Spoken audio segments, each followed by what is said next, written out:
Phasers on stun.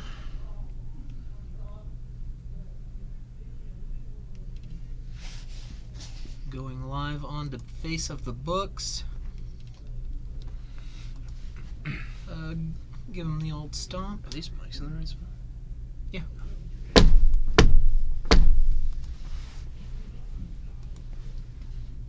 Alright guys, welcome to Friday Night Magic at Four Horsemen Comics and Gaming. I am Ryan O'Loughlin. And I am Kurt and I. Down in the feature match area on the left we have James Nutter, who is on Blue-Green Infect versus Tim Scroggs, who's on Elves. And we picked Tim's match round one for a reason tonight, Mr. Nye. Could you tell me why? Yeah, so Young Scroggs contacted me earlier in the week. Well, I guess he put an open message out, and I was the first person to respond that he was looking for some Throne of the God Pharaoh action, which I found out after the fact. After I got it to him, I ended up seeing some articles talking about how it could be a possible improvement to the Elf deck, almost sort of like a fifth shaman of the pack, because they're always trying to tap out their creatures and they can just get a ton of damage in. So I am excited to see if he is able to get it out in a matchup and what kind of impact it will actually have, if it has any sort of improvement or if it just kind of flounders and does nothing. To me, it seems like it's sort of just like a win more card, but I don't think there's any reason not to play it. It does. Still, I agree. I think it seems like a win more card because if you have enough creatures out where it's dealing a lot of damage, you're probably winning anyway. Yeah. However, it's F&M. Try it. Yeah. Yeah. I mean, maybe you stumble across something really good. Yeah. And it takes his things like Court of Calling and his Heritage Druids and makes them just have a little bit of an extra punch to them as well. So you're right. All right, guys, I'm just pulling the chats up, so if you have any comments, questions, or concerns, please please include them there. Just a quick catch-up. It looks like Jimmy did turn 1 Noble into turn 2 Blighted Agent. Tim met back with a turn 1 Nettle Sentinel until turn 2 Elvish Visionary. So now we are currently on Jimmy's turn number 3. And he's going to fetch down to 14, it looks like. So I gotta say, this matchup is probably a race. yeah, definitely. At least game 1. And whoever's on the play probably has a pretty good advantage. Yep. And since Jimmy had a turn 2 Blighted Agent, and he has the pump spells and there's Might of Old Krosa. So he's going to get in for 6 infect right now. Well, this might be just game right here. All right, so like I said, it's a race. Yep. And sometimes races can be pretty short, like the 10-meter dash. Yeah. But the 2-step dash. Yeah, I was going to say maybe that was a 5-meter dash. We're going to update the record. So we have James Nutter taking game 1 here over Tim Scroggs. Hopefully we get to see more than 2 spells from Tim out of game number 2, but being on the play is definitely going to help him a lot. Yeah, I think being on the play is going to be a big one. And Jimmy might not get, a super strong opening hand in one of these games. Might slow him down a little bit. Right. Having turn 3 kill on Infect is usually pretty good. Yeah. I mean, it's I don't want to say it's unusual, but it's not usual. It's I guess it is usual against decks that don't have removal in the main board. Yeah. Yeah. And I haven't seen Blue-Green Infect personally since the Gitaxian Pro ban, so I don't know if did they just find 4 cards to put in there in place of it, like a Serum Visions, or do you know how? I haven't looked at a lot of lists. I've seen some that are playing more Spell Pierces, more Blossoming Defense, those sorts of things. Yeah, protect your guys there. Yeah. I haven't seen any, I knew there were some players that were talking about playing more creatures to try and be a little more robust, but I haven't seen, like you, I haven't seen a lot of people play the deck since the ban, so it's hard to say what's right, what's good. I definitely want to see this new Amonkhet card out of Tim's deck, though. Yeah, I hope we get to see that, too. It's always exciting when a new set comes out, and Amonkhet definitely seems like it has some more goodies for Modern than the last set did. Yeah. Kaladesh and Aether Revolts. Well, they had a few big bombs like Fatal Push and things like that. There was a certain card that made a big push into the format. Right, so Fatal Push obviously is the big one there. But other than that one card, you don't really see much coming out of those sets for Modern. It seems like Wizards, and I don't know if this is like an official thing or not, but it definitely seems like with the sets that have been coming out recently, starting with, I guess, maybe Theros block, or maybe Khans, minus the fetch lands, that it seems like they're trying to make Standard kind of purposely not as powerful, maybe to limit the impact that it has on the other formats like Modern and Vintage and Legacy. It's possible. I do feel like Amonkhet is a little bit powered down, but maybe it just seems powered down because the Delve cards and vehicles were so strong. And the Eldrazi from Oath. It's hard to say. Yeah. It could also just... It could be different teams. Like, they have different teams of people working on different blocks and different sets. And they design cards differently and they have different philosophies. I'm not really sure. Yeah, it's just... I mean... It's been a while, I think, since we've seen a set where there's like just huge cards. Like, I'm thinking like Lorwyn had Cryptic Command, Thoughtseize. The most recent Standard set that probably had the biggest impact on non-standard formats was probably Oath of the Gatewatch. Oath of the Gatewatch. With Thought-Knot Seer, Reality Smasher, Yeah. Eldrazi Mimic, Matter Reshaper. Yeah, that pretty much created an entire deck archetype. It did in fact create... Actually, the Eldrazi deck was a thing after Battle. There was like a black-white processor deck. But obviously that was a fringe deck that kind of, with the injection of Oath, got catapulted to the only deck you can play for 3 months. That got earned a banning with when Shadows over Innistrad came out. Yeah, Jimmy's life total here squared away while they get ready. No, man, Jimmy's got to start at 20. He's got to start. And then what? Scars of Mirrodin in... How long has it been since Scars of Mirrodin came out? It feels to me like it was a long not time. that long ago, but I guess it was. Prior to that, there were lots of, like, Return to Ravnica had a big set impact on Eternal formats. Obviously, Innistrad had a big impact on Eternal formats. Theros block did not particularly. Khans obviously did with Treasure Cruise and Dig Through Time, Gurmag. Khans had a few big ones. All right, so Guiltleaf Palace into Llanowar Elves for Tim Scroggs. Jimmy's going to go ahead and fetch him down to 17 and play Noble Hierarch. So, do you like if you have a Glistener Elf and a Noble Hierarch, which do you play first? Hard. It's hard. I'd probably play the Glistener Elf because you can attack for 2 on turn 2 when you play the Hierarch. That's true. If it was against a deck with removal, I would maybe give up the Hierarch to see if I can bait them into using some removal on it to keep the Glistener Elf safe. But otherwise, I think I would play Glistener Elf first. If you play the Noble first, then on turn 2 you could play 2 spells. You could use Graph Digger's Cage. Yeah, that's out of the sideboard for James Nutter. That's a good one for elves. Going to shut down Court of Calling and Collected Company. Well, see, here's where... but Jimmy misses a land drop. Oh, boy. Here's where Throne of the Godfarer could potentially lessen the impact on that, because I believe he could still cast Court of Calling, fail to find, or just not get to play anything, but he'd still tap down all his creatures and get damage off of them. Yeah, or he could just attack. Yeah, he could. I'm trying to find reasons here, man. Well, see, now he's got... the Archdruid. Yep. So he gets to pump up his team. So his creatures are going to be bigger than Jimmy's in most cases. So he does get to attack. If he has an Elvish Champion in his deck, then he'll have Forest Walk. Yeah. Which means his creatures will be unblockable. I don't know if Tim plays those. I know sometimes these lists play a one of. He might have a one of. I've never seen him cast one all the times we've played, but he changes his deck around. Yeah. Every once in a while, so... Attack with a team. Jimmy's down to 14. Did he draw a land? Did you see? It looks like...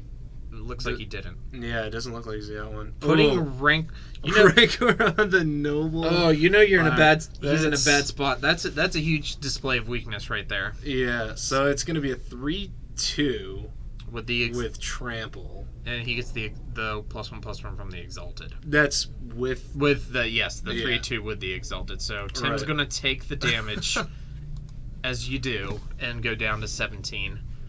I was just playtesting a blue-white control deck Uh-huh. downstairs that I'm pretty happy with. You were and talking about that last week. I was. I'm excited. I did some studying and I found a cool deck list the other night that has 5-0'd competitive leagues a few times Right. and is about $300, give or take, cheaper than the most common version of the deck. So I was pretty excited about that. I was testing it out against Curtis on his Death Shadow deck, and he kept a no land hand Yeah. on the merits of having Mishra's, Baubles, and Street Wraiths to try to scry for one, and it did Greedy. not work out for him. Greedy. It is greedy, yeah. Okay, so Tim is attacked with a massive yeah, board. fatal push, and he's scoops it up. Yeah, he takes Jimmy down to 5. Jimmy, I think he may have whiffed again. He attacks with a noble who gets pushed, and we're on to game 3, just like that. 12 Yeah. minutes into the match, and we're We in game might 3. get 2 different matches in here. Yeah, I would not mind having a couple different matches for Yeah. sure. Why not? We'll see if Scruggs can fulfill my wish. Doesn't look likely though. Nah. No Amonkhet cards yet. Round 1 last week, we saw 2 Amonkhet cards, one from each of the different decks. Yeah, we saw the Harsh Mentor in Burn. Yep. That was pretty sweet, but less impactful than I was hoping it would be. It was fine. Since he was playing against Kiki Court, it was good to have it yes, out. it was. Yeah, it was good in that matchup for sure. Because then he can't combo with it and play. Right. And then Mr. Diamato was playing the new card that combos with Kiki Jiki. I can never seem to remember the Yeah. name of the card. Something. He's a runner. He likes to run. Yeah. The Celebrant, right? Combat Celebrant. Combat Celebrant. Yes. You can exert him in order to untap and get a second. Untap all your creatures Combat and get a step, second yeah. combat step, right. And then you make Kiki Jiki to make a copy of him, and then you exert that one. Yeah, and you just attack Yeah. over and over again to infinity. That Yep. seems pretty sweet. Yeah, it is, especially if you get, if you have, something else that gets to attack, even if that guy continuously gets blocked, it'll eventually do enough damage to that creature that it will die, and then it starts to get attacking. Right. Or if you just have another creature that gets unblocked every time. It's pretty cool. Yeah. I think I'm going to try it in Kiki Court at some point, and maybe... Because currently my list right now I have a blue splash for Deceiver... For one of Deceiver Exarch. Yeah. Probably try it like that and then just play 3 colors. I don't actually have the deck built at the moment, but it's something. It doesn't seem like a bad change up. Nope. I like to experiment around. I just don't get to play Modern enough to try all the ideas I have. Yeah. I keep up on I have my eye on the meta, so to speak. I check almost daily to see what decks have been playing on Magic Online, who's doing what. I'm specifically keeping my eye out right now to see what Amonkhet cards find their way into decks to see if there's any merit to them. And I like it right now because I do see a lot of experimentation going on. I doubt a ton of it will end up sticking in the long run, but I think due to Modern's pretty healthy, and Yeah. Standard and Legacy just had recent bannings, so all 3 formats seem to be in a well-receiving mood for new cards. yeah. And I mean, I was bummed about the Felidar ban because I was about to play Felidar in the team event 3 days later and had to scramble to put a new deck together. But You and 4 other people. yeah. But I do agree that Felidar needed to be banned. I don't like the way they did it. Right. Yeah. But there are already a week later tons of different decks in Standard. There's a big wide variety right now, and they all seem pretty sweet. There's not one that's coming out as clearly better than any of the others. So, I mean, that's exactly what they were trying to achieve. Which elf do you like here? Glistener Elf or Nettle Sentinel? Like, who wins this fight? Nettle Sentinel, because it can kill Glistener. Because it's a 2/2? Yeah. Yeah. Well, I mean, Jimmy does have Pendlehaven. So, he does. Glistener Elf is very streamlined. Yeah. I mean, he does one thing, and he does it really well. Nettle Sentinel's got a lot of versatility. You're right. With his ability to untap over and over again. So it depends. It looks like Jimmy has a Blighted Agent that he could play, but he does have a Distortion Strike and a Groundswell. Yeah, Groundswell, I see. Yeah, so I guess maybe he's wondering if he should play the Blighted Agent now and then go for the pump spells on turn 2. Yeah, that looks like what he's going to do. So he's going to go to 17. Down to the 17, getting the old Pool of Mating, or as the kids call it, the breeding pool. Well, so now that he's tapped on Semi-humor. Pendlehaven, I definitely like Nettle Sentinel. Yeah. More. Oh, yeah. I mean, in a vacuum, Nettle Sentinel's better. So on turn 3, Jimmy gets to pump the Blighted Agent with Pendlehaven and cast Distortion Strike, and if he has another land, he gets to cast Groundswell too. Yeah.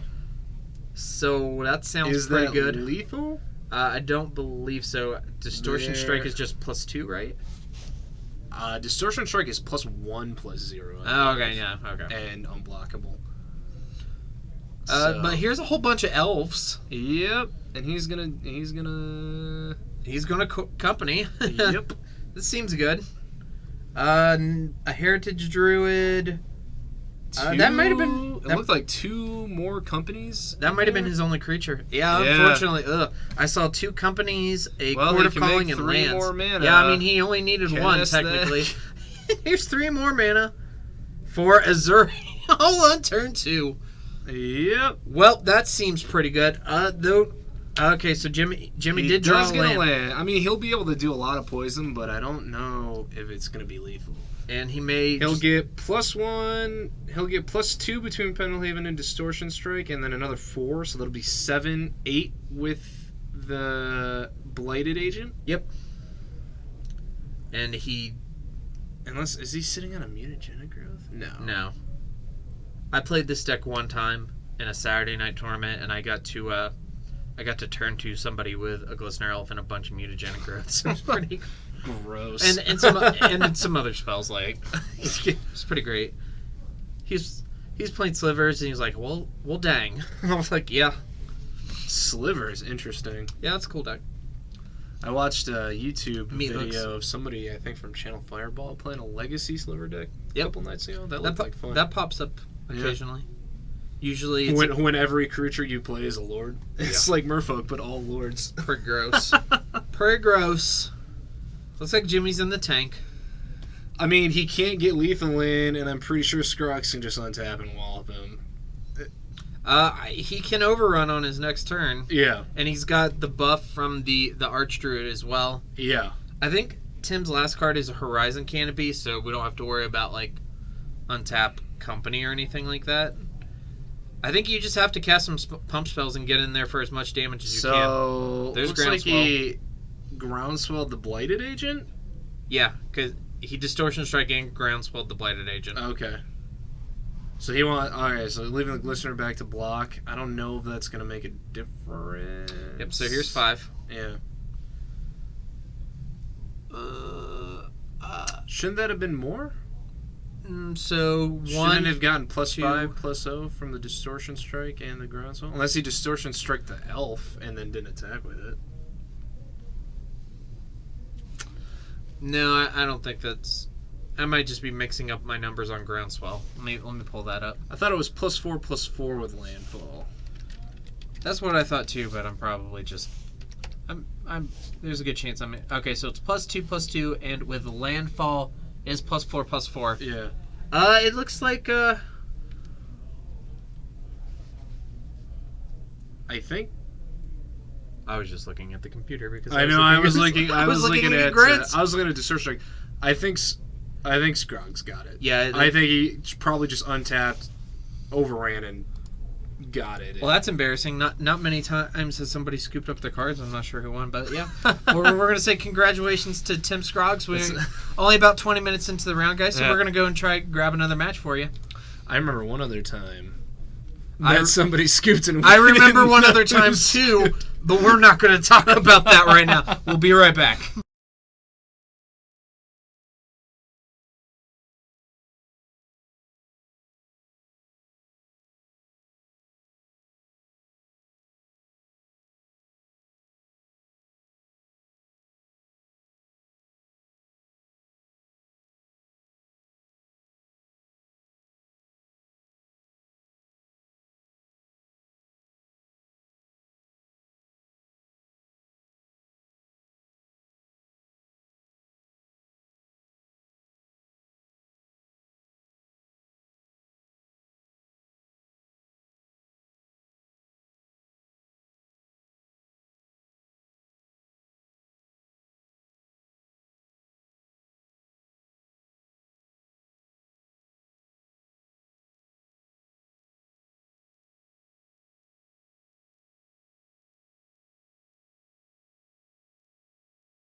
Hello.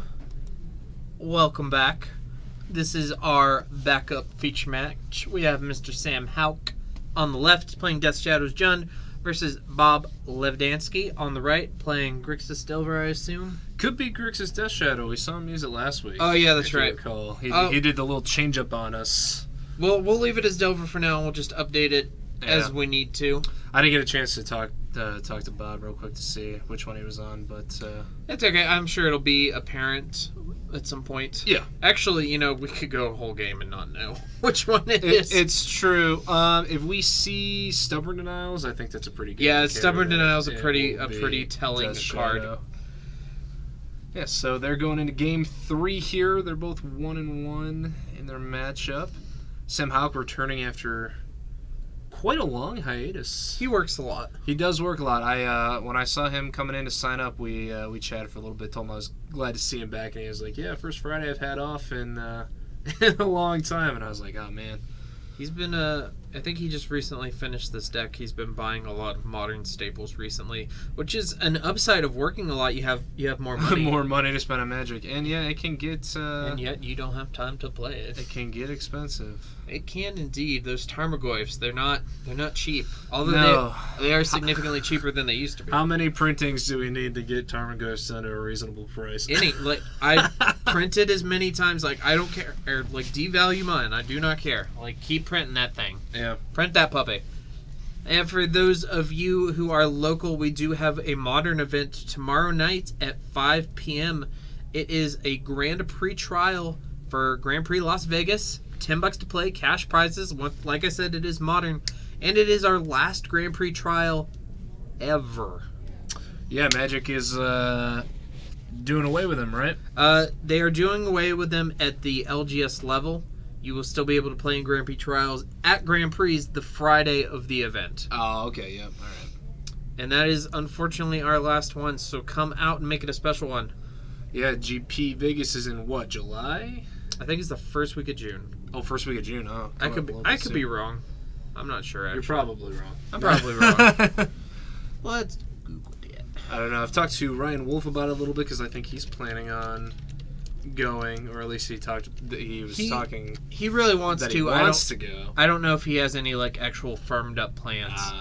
It is the weekend of June 14th to the 18th. Yes, 3 Grand Prix in one event. It's a Legacy, Sealed, and Modern Grand Prix. Oh, interesting. It's pretty cool.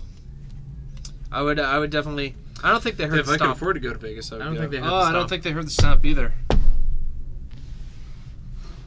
I'm just gonna go ahead and put their clock back to 20. Yeah. That seems fair.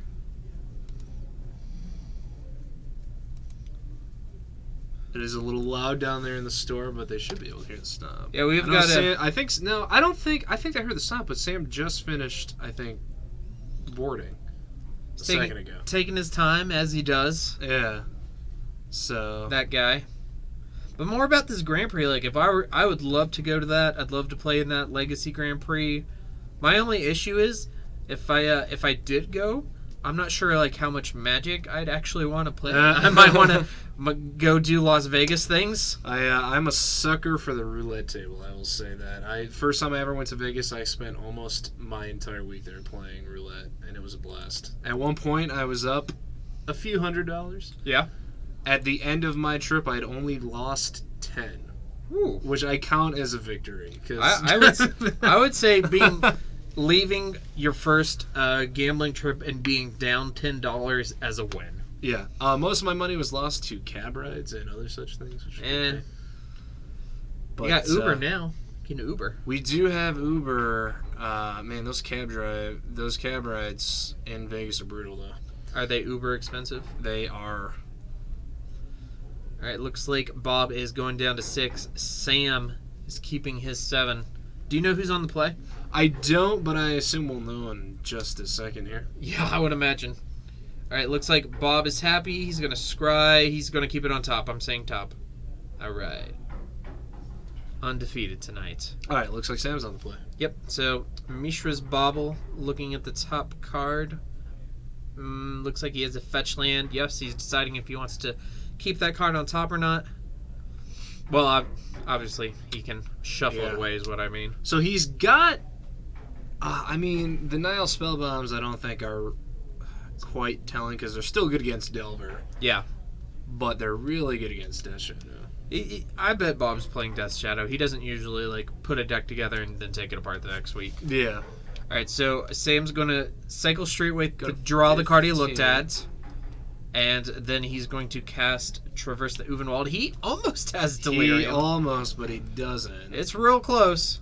He's down got to 1, 15. 2, 3. He's only got 3 cards in his graveyard. Yeah, but he's real close. Technically 4. Does it check on cast or resolution? I think it checks on resolution, so Traverse would go to the graveyard when he casts it. Well, it's on the stack when he casts it, and then when it resolves, it'll be in his graveyard. Right. But it's the question of when does it check? Yeah.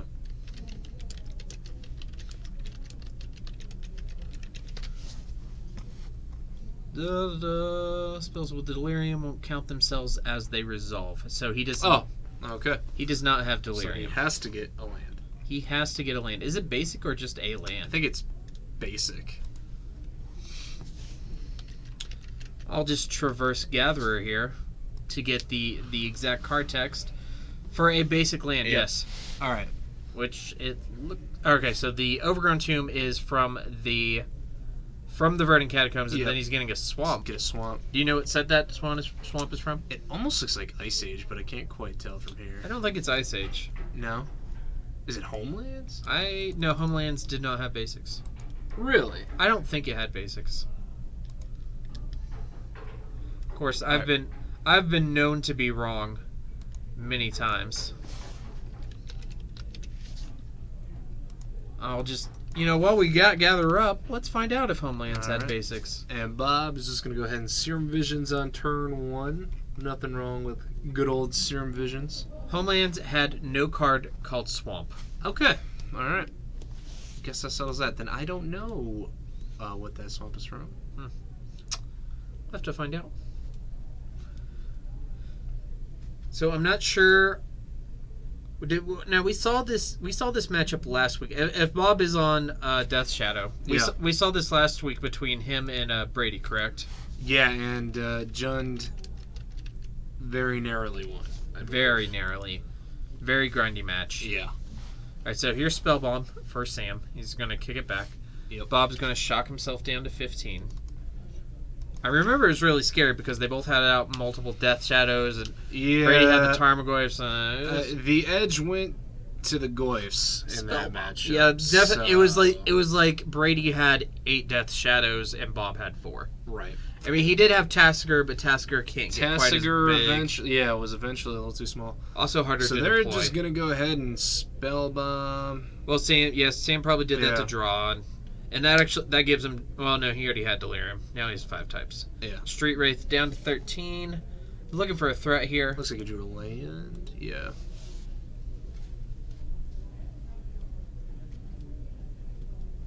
If that's a fetch land, he can go ahead and try to get Death's Shadow down, but it doesn't look like he has one. He does have a Liliana. He can does cast have a here. Liliana.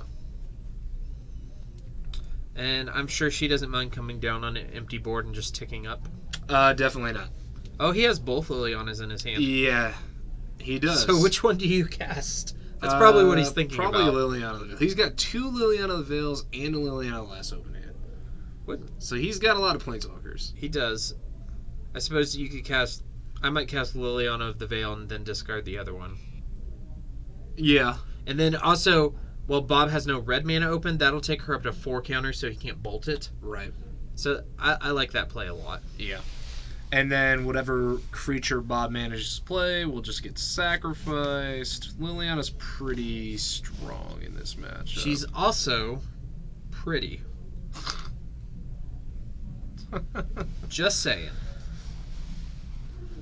Yes, according to the lore, she's supposed to be quite striking. Quite striking indeed. Alright, and Sam does fetch and shock himself down to 10. Which means that any Death Shadows he may or may not cast will be 3/3s. Yep. And all I can see can match. in Bob's hand is that Snapcaster Mage. It looks like there's a gold card in there, which could potentially be a Colgan's Command. Colgan's Command or Terminate. Yeah. All right, so here's Liliana of the there's Veil Liliana of the Veil. with the new border. It's Modern Masters 2017 edition. Yep. It's going to tick her up and discard. Yep, he is discarding the other copy. That looked like a Terminate that Bob pitched. Didn't quite see it, but probably. I know he does have Terminates in that deck. So here's Spellbomb taking Sam off Delirium. Bob gets to draw. And it looks like he drew another Snapcaster. not a huge help here. No. With Serum Visions. I'm wondering also if he has a third land in hand. So it looks like he just put a Snapcaster to the bottom. Yeah, I wonder if Sam caught a glimpse of that, because kind of held it up there, but... Although, I do think he put a land on top. Yeah, he did miss it, but I think he has a land on top of his deck. So. Yeah, but the longer this Lily stays on the battlefield with free reign, the worse it's going to get for Bob. And since Bob missed his land drop, he can't even do the whole end of turn, here's a Snapcaster Mage to ambush your Liliana. Right. Alright, Sam's discards Stomping Grounds. Did you catch what Bob discarded? Oh! I didn't, but this is going to hurt. So, do you attack the black mana or the red mana? I'll probably go after the black. Tasker's a card that could get Bob out of this situation. Tasker, Death Shadow. Death Shadow, takes him off a Terminate. If Fatal he's Push. got Fatal Pushes or Thoughtseize, it looks like Bob does have a Death Shadow. Yeah, I think I can see it. Sam's also afraid of the removal spells that are black out of Bob's deck, so you probably do attack the Watergrave. I'm greedy. I probably would have killed that Watergrave right then. Oh, I would have. Maybe do it in response to cracking the fetch. Maybe. No. I mean, you want to see. Maybe he's gonna try to just go aggro with it until he feels like he needs to blow up a land. I like wait. Since you didn't do it immediately, I like waiting. That way you see what Bob gets. Now he can go after the Steam Vest. Yeah, and take him off red. Yeah. So there's Snapcaster. Snapcaster. A Snapcaster, probably just gonna get a Serum Visions, I imagine. Yeah.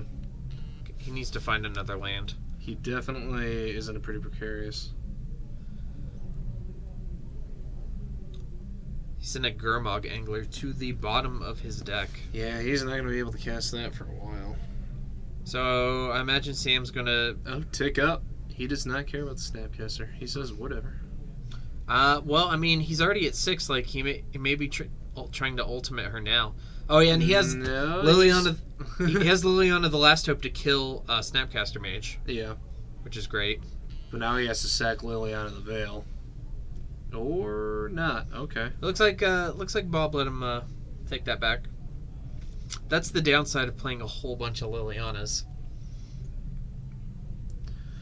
Yeah, I mean, and for 2, you can't have 2 of the same one out. All right, I need to update Bob. And they're a little they work a little differently than legendary creatures.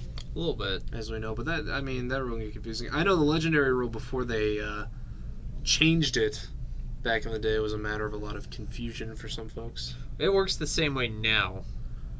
It's a little different because now you could both have a legendary creature. You and your opponent could both have a legendary creature. Yeah, and I mean, like legendary creatures and planeswalkers work the same way now currently. Well, you could have a Niv Mizzet. You could have the same character. You could have the same character. Yeah. For the planeswalkers, it's if they have the same subtype. Yeah. Here's Death Shadow for Bob. It's a 3/3. Bob's gonna get hydrated. Yep. Got to take a second. Looks like unfortunately the Liliana mix-up left Sam with nothing to do with his mana on that last turn. Yeah. And maybe I don't like attacking with the Fulminator there because then you just get to lose 2 counters off your Liliana. Right. And yeah, if he wanted to get that other Liliana, it would have been a lot better for him to just downtick Liliana of the Veil, get rid of the Snapcaster. Right. And then attack with the Fulminator Mage. Yeah.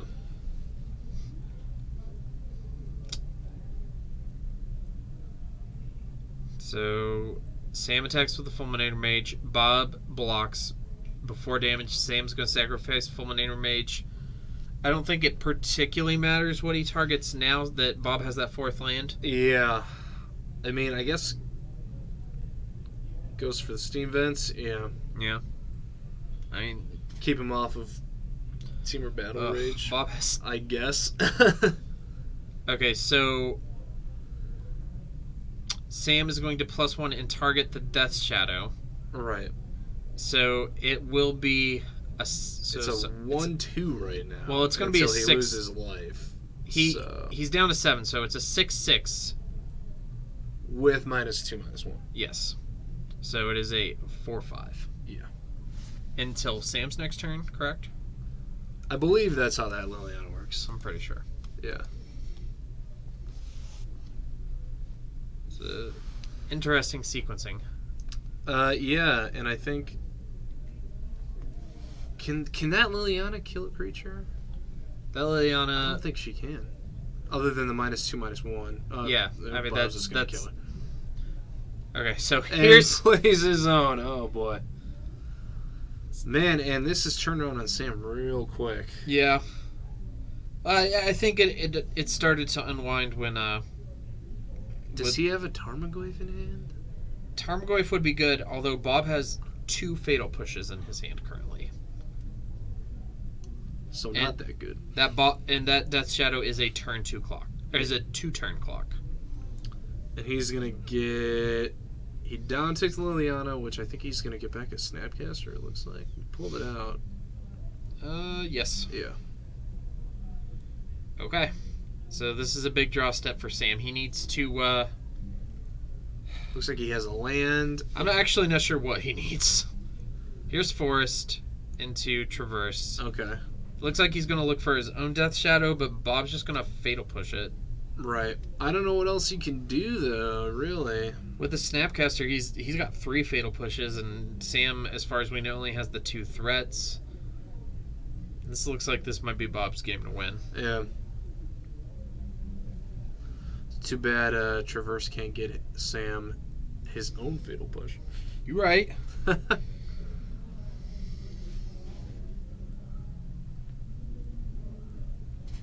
Is it Traverses, you search for a land? It's or land, creature? and with Delirium, it's a land or a creature. It's pretty strong.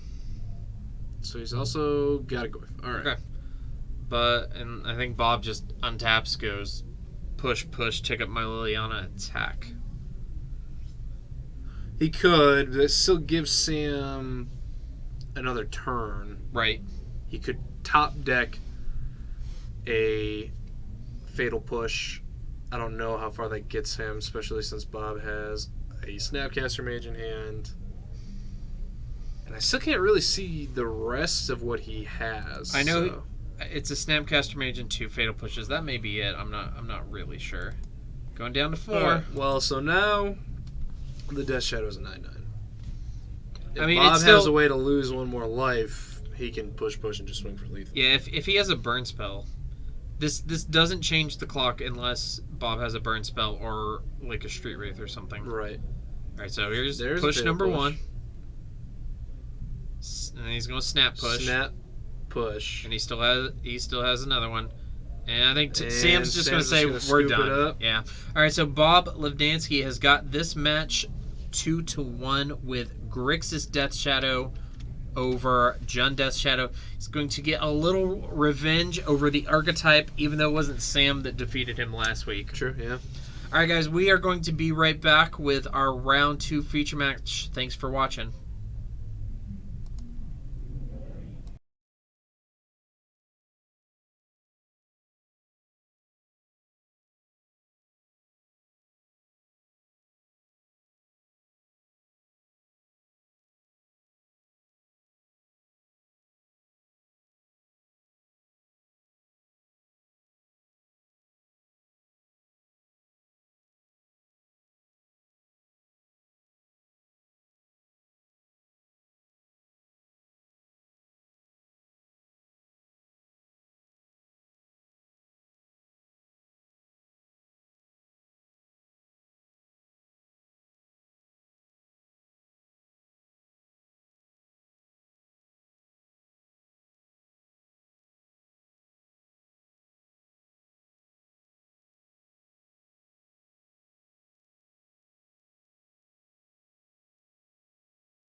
All right, guys, welcome back to our round 2 feature match. Kurt, tell us who we have downstairs. We have a one Tyler Claypool, a local favorite, running his typical Merfolk deck. You're being generous tonight. I'm trying to be nice. And we have a new player here at the store, Mark Torlone, running a very spicy deck that we caught a glimpse of at the end of the first round. He's calling it Foretold Twin. Yeah, I got to see his deck go off, and I saw how he won. I'm just going to say for now, because we're going to see how it goes in game 1, but it's a blue-red control shell. Yeah. And then we'll see how much he shows us in game 1. If Tyler wins without us seeing much, I'll explain more on the deck before we move to game 2. But I'm very excited. Interesting. I saw him kill Ryan, and I'm like, okay, that's Uh. our round 2 feature match right there. Very excited. And I also just love to see new players here at the store. And thank you, Mr. Conductor, for letting us know that swamp that Mr. Hauk was playing is an arena promo swamp. How could I forgot? Could you bring up the Facebook chat on your phone? I sure can. Well, thank you, sir. All right. Forgot that I plugged mine in to give it the old charge. Man, look at you. Come on, Tyler. Those cards are randomized. All right. I'd say they're mighty random. Oh. My phone's on silent, but apparently that doesn't matter. Mine does the same thing. Mine does the exact same thing. Because I think it's your media volume. It's a separate. Yeah, I suppose it is. All right, I've got that on silent now. We are on Facebook chat, or I am. So if anybody is watching on Facebook, feel free to chat me up. I will respond with my usual quips. Yep. And I've got the Twitch chat up on my side, and I'm telling you guys, do not go away. This is a spicy meatball we've got here. All right, Tyler's taking a look. It looks like he did mulligan. I missed him looking at his first 7. He's going to scry to the bottom. He's going to keep. Looks like actually not. Ooh, he's on 5 cards. 3 lands, a Dismember, and a Master of Waves. I almost want to go down to 4 rather than keep that. yeah, I know Mullen to 4 is hard, but It is, but I mean, you can get like land Aether Vial Lord, or land Lord, or Yeah. or either like you want to look for a Silvergill Adept. Like anything. Yeah, I'm not sure I like that keep. It's hard. Going to 4 is hard. You're right. It's one of those situations where it's like, would you rather have 4 cards that you can play, or 5 cards that you may or may not be able to play? Right. Is that a Grizzlebrand? Okay, I don't think they heard the stomp. You stomp very lightly. Do I stomp? I thought I Yes. stomped pretty loud, and I No. stomped 3 times. Well, it's probably 'cause it might have something to do with the fact that you're not wearing shoes. All right, that might be true. I'm not a shoe guy. I don't like shoes. Polluted Delta Go for Mr. Torlone, and Tyler meets that with an island, so Mark's going to fetch his instep, going down to 19, revealing the blue and the red, the right and the dead. What? I don't know. I'm in a lyrical mood this evening. I can tell. They're very rhymey. Yeah. Doesn't happen all the time. No, that was a bit of a stretch. Most of my jokes are a bit of a stretch. All right, so here's the Grixis. Okay, so I did not see. I did see a black spell in his game against Ryan. I did not see any black lands. So this Or, is excuse like me, Grixis Foretold Twin.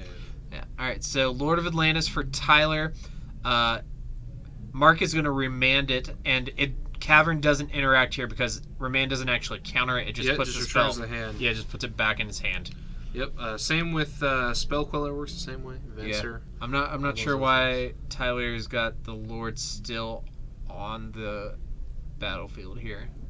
Did they think that it couldn't be countered because of the Cavern? Because of the Cavern? Should we stop? Just run down. All he has to do is put it back in his hand. Okay. All right. So here's as foretold. I will be right back. And Tyler's going to take a look at the text on that one. And as Kurt steps downstairs, I'm going to go ahead and tell you guys the text on As Foretold is one of my favorite new cards from Amonkhet. It is 2 generic and a blue for an enchantment that says, at the beginning of your upkeep, put a time counter on As Foretold. Once each turn, you may pay 0 rather than pay the mana cost for a spell you cast with converted mana cost X or less, where X is the number of time counters on As Foretold. Well, it turns out that we're like Jon Snow. We know nothing. Does it actually say counter? It says, it does. It says counter target spell. If it's countered this way, return it to its owner's hand instead of putting it in the graveyard. It's been a while for me since I've had a remand cast. Remand has Excuses. Remand has kind of fallen out of its popularity that it used to have, I've noticed. It was really big when Splinter Twin was really Yeah. big. Alright, so I'm getting the life totals updated for you guys. We have a Mirror Injury from Tyler, very pretty promo. Attacking with the Lord of Atlantis. Mark is down to 14.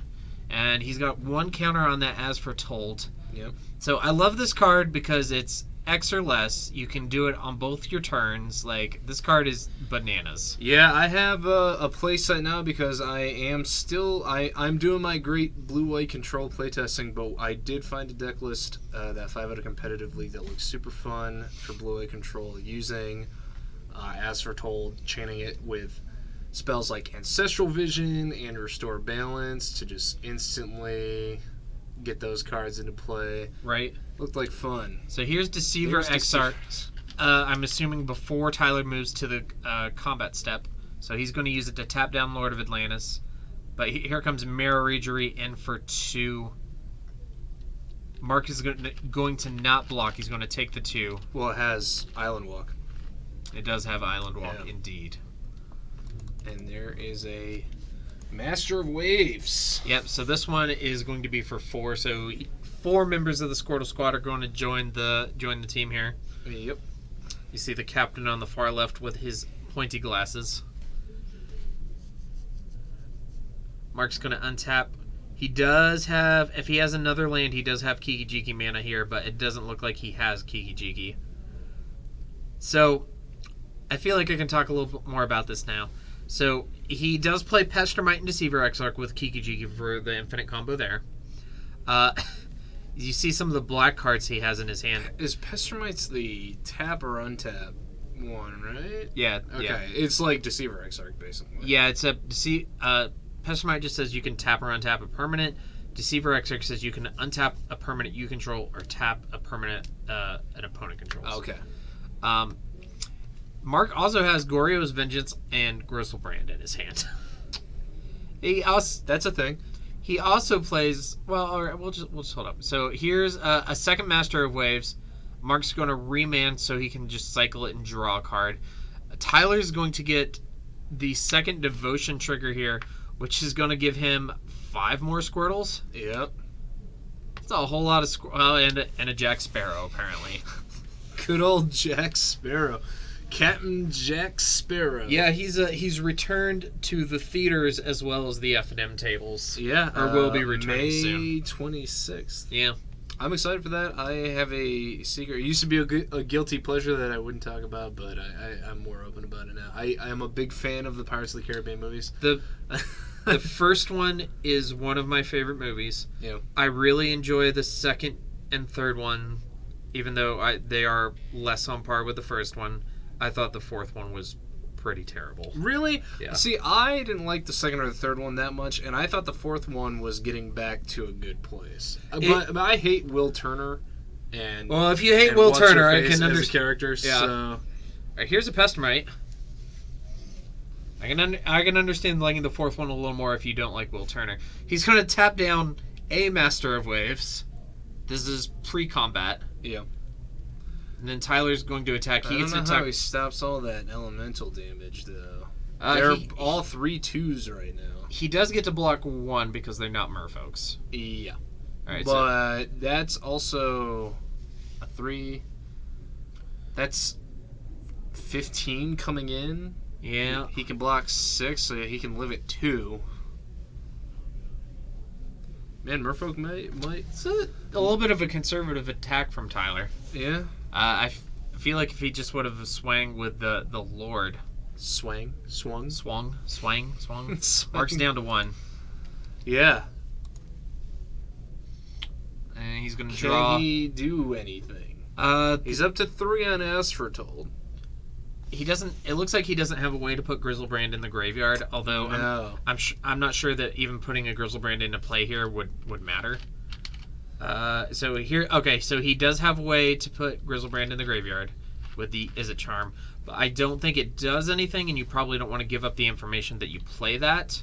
Right. Looks like he discarded a Scalding Tarn, and I'm not sure what the other card was there because of the glare. He has an Ancestral Vision that he can cast right now. Yeah. For free. All right, so he is going There's to Gorios. he is going to put a Griselbrand in play.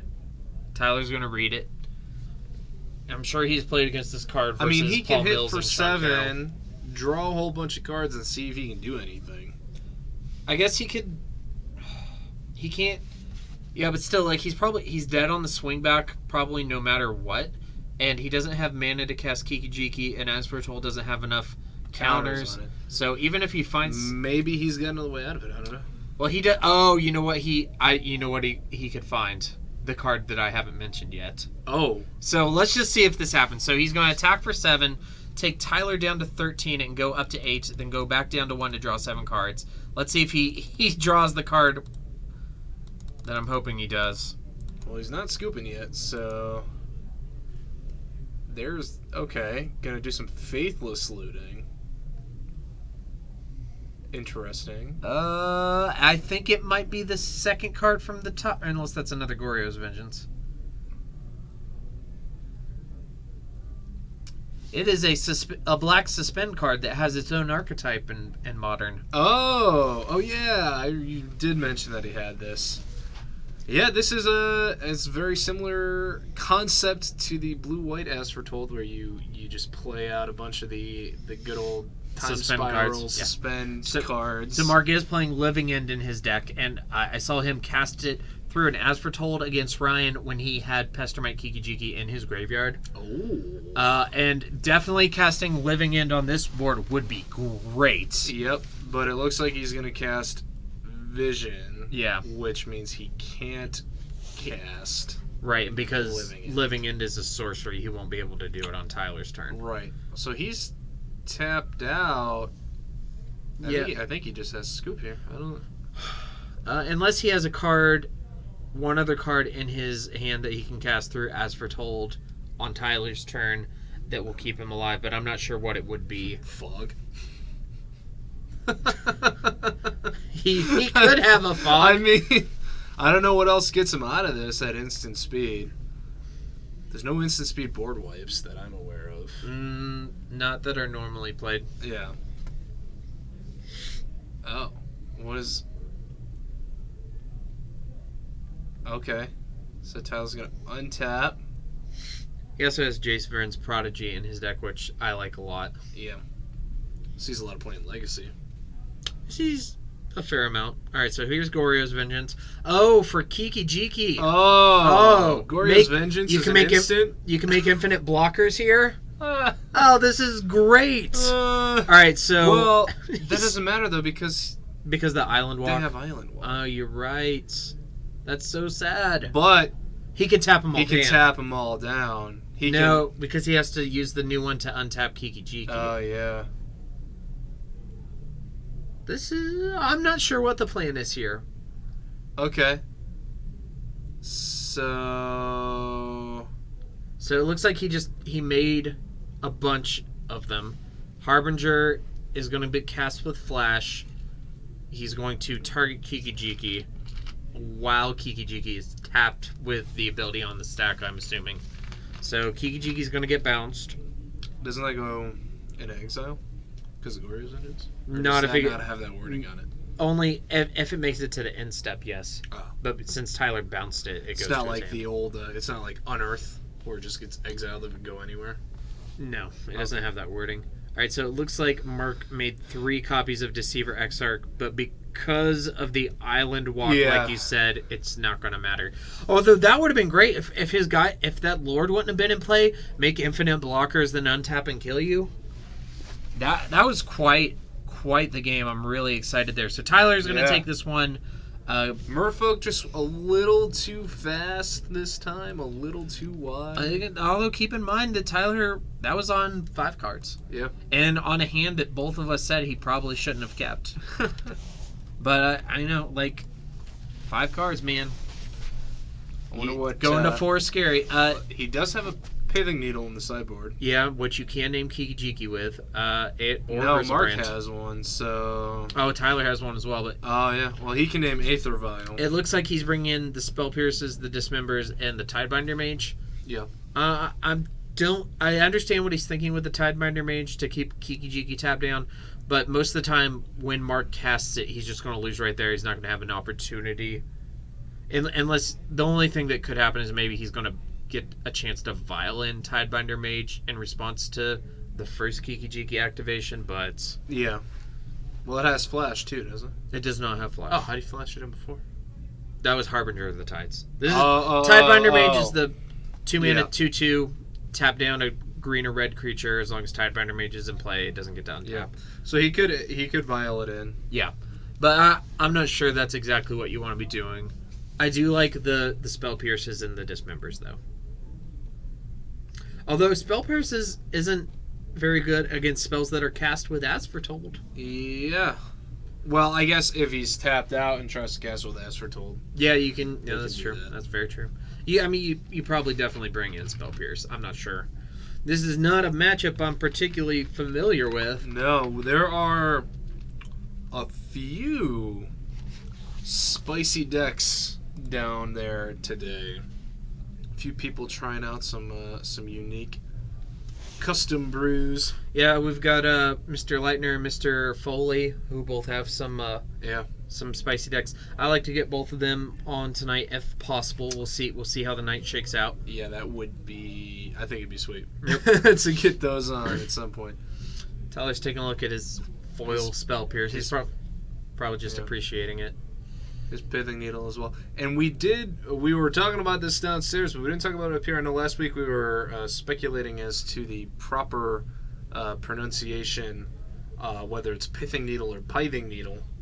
And I did look it up after the fact, and supposedly it is pithing needle. I didn't look it up, but I was watching a video. I think I can't remember. It was a podcast or some video on Gathering Magic maybe where they were talking about pithing needle, and they also said they acknowledged the controversy and confirmed for me that it is pithing needle. Yeah. We have somebody in the chat. That is Mr. Matt Moore. Oh, Matt Conductor. Moore. All right. Game's shuffling up, getting ready for game number 2. I'm excited to see some spiciness from the Foretold twin deck.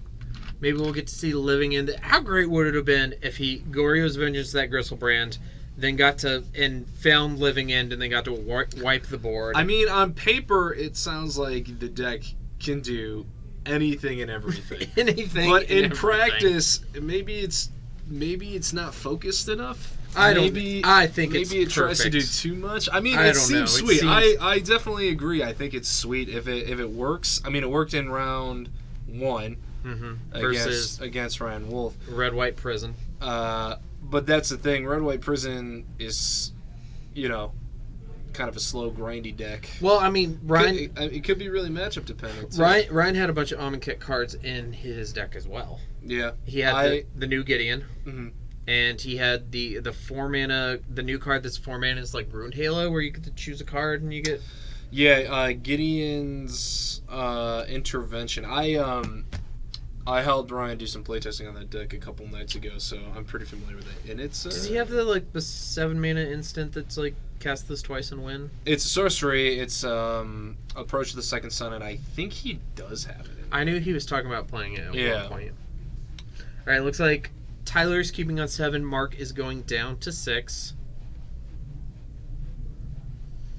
Hopefully we'll see Mark keep a good 6. Or maybe he'll go down to 5, keep a sketchy 5, and take Tyler game 3. Tyler could not complain there. Looks like Tyler's got a vial.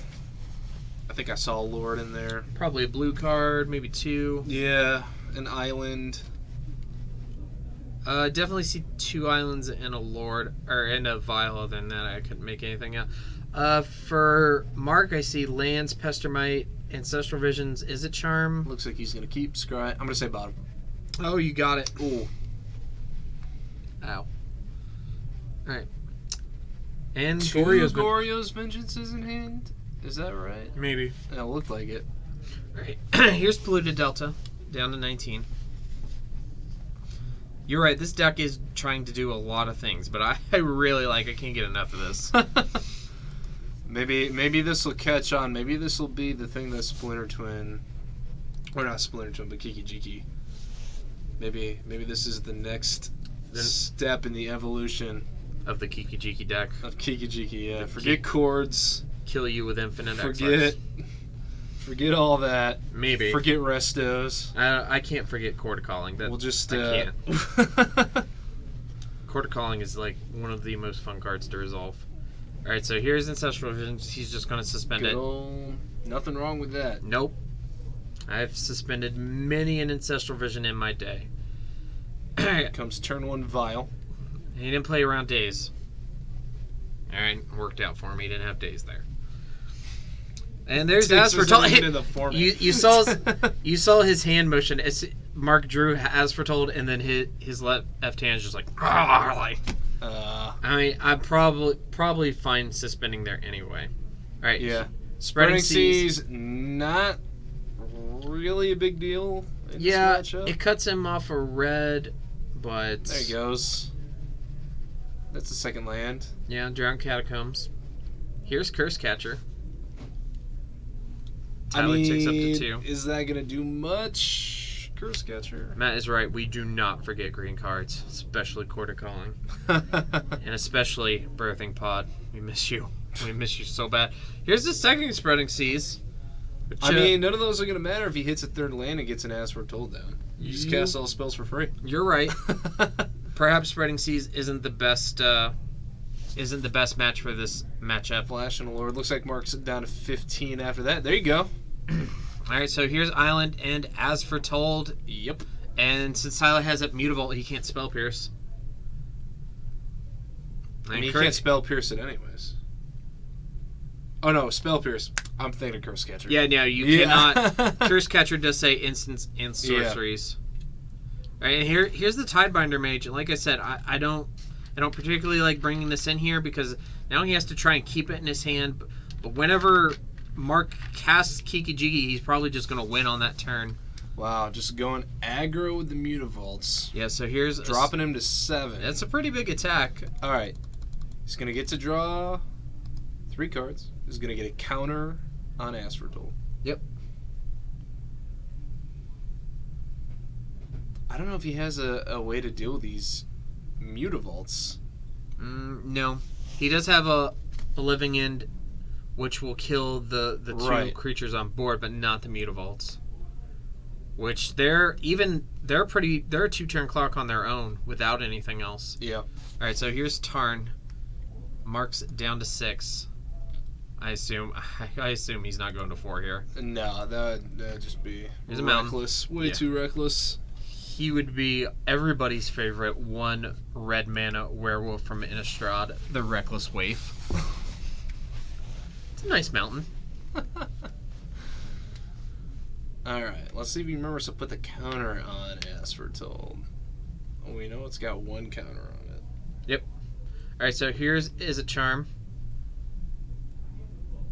Drew Ancestral Visions and something else. He has a Goryo's Vengeance, but no black mana, and he doesn't look like he has anything to dump into his graveyard. At least nothing massive. No. He does have a Deceiver Exarch. So he's going to put Pestermite and another card into his graveyard. His charm has resolved. There you go. What?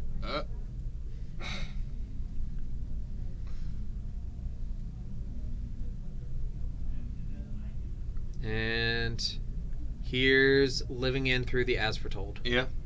which will kill the Curse Catcher and the Lord of Atlantis. So Tyler could sack the Curse Catcher to counter it, and he would get the Curse Catcher back. You are correct. That would have been the strictly correct play there. Yeah. Um, And then he could have end of turn viled in another Curse Catcher and swung for lethal. and here's 2 Pestermites from Mark, which will block the Mutavaults unless Tyler gets to play another Lord. Yeah.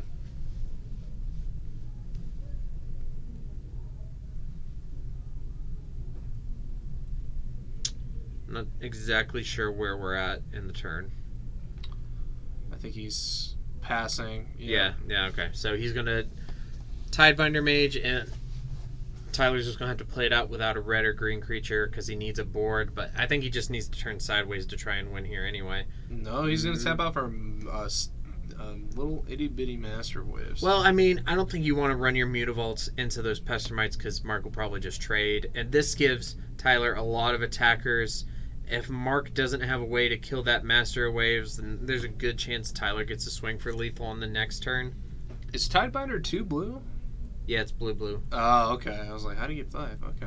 Alright, here's Deceiver Exarch. He's tapping. Okay. Thanks to these Spreading Seas, Mark can't rip a red source and cast Kiki Jiki. Yeah. So, looks like Mark did forget there should actually be 2 counters. Yeah, he did. He missed one. Guys out there, do not be afraid to put dies on top of your decks. Craig Wesco does it. There's no shame. All right, so here's Ancestral Visions drawing 3 cards. Looks like he drew More Pestermites. Pestermite, Spirebluff Canal, and that Ideas Unbound. I'm not sure. All right, blue. As you do in the UU, because blue is you. I don't know. Yeah. I can't tell what that card is that he just moved to the front. I want to say it's Ideas Unbound. Bringing it up. Looks like he just drew another. It is indeed an Ideas Unbound, which is blue for an arcane sorcery. Draw 3 cards, discard 3 cards at end step. Ah.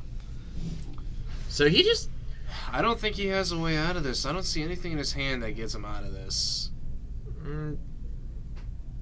So it looks like his draw for that turn was Blood Crypt, or for the Ideas Unbound was like Blood Crypt, Deceiver Exarch, or something else. Yeah. He has 2 Goryo's Vengeances in hand, but nothing to do with them.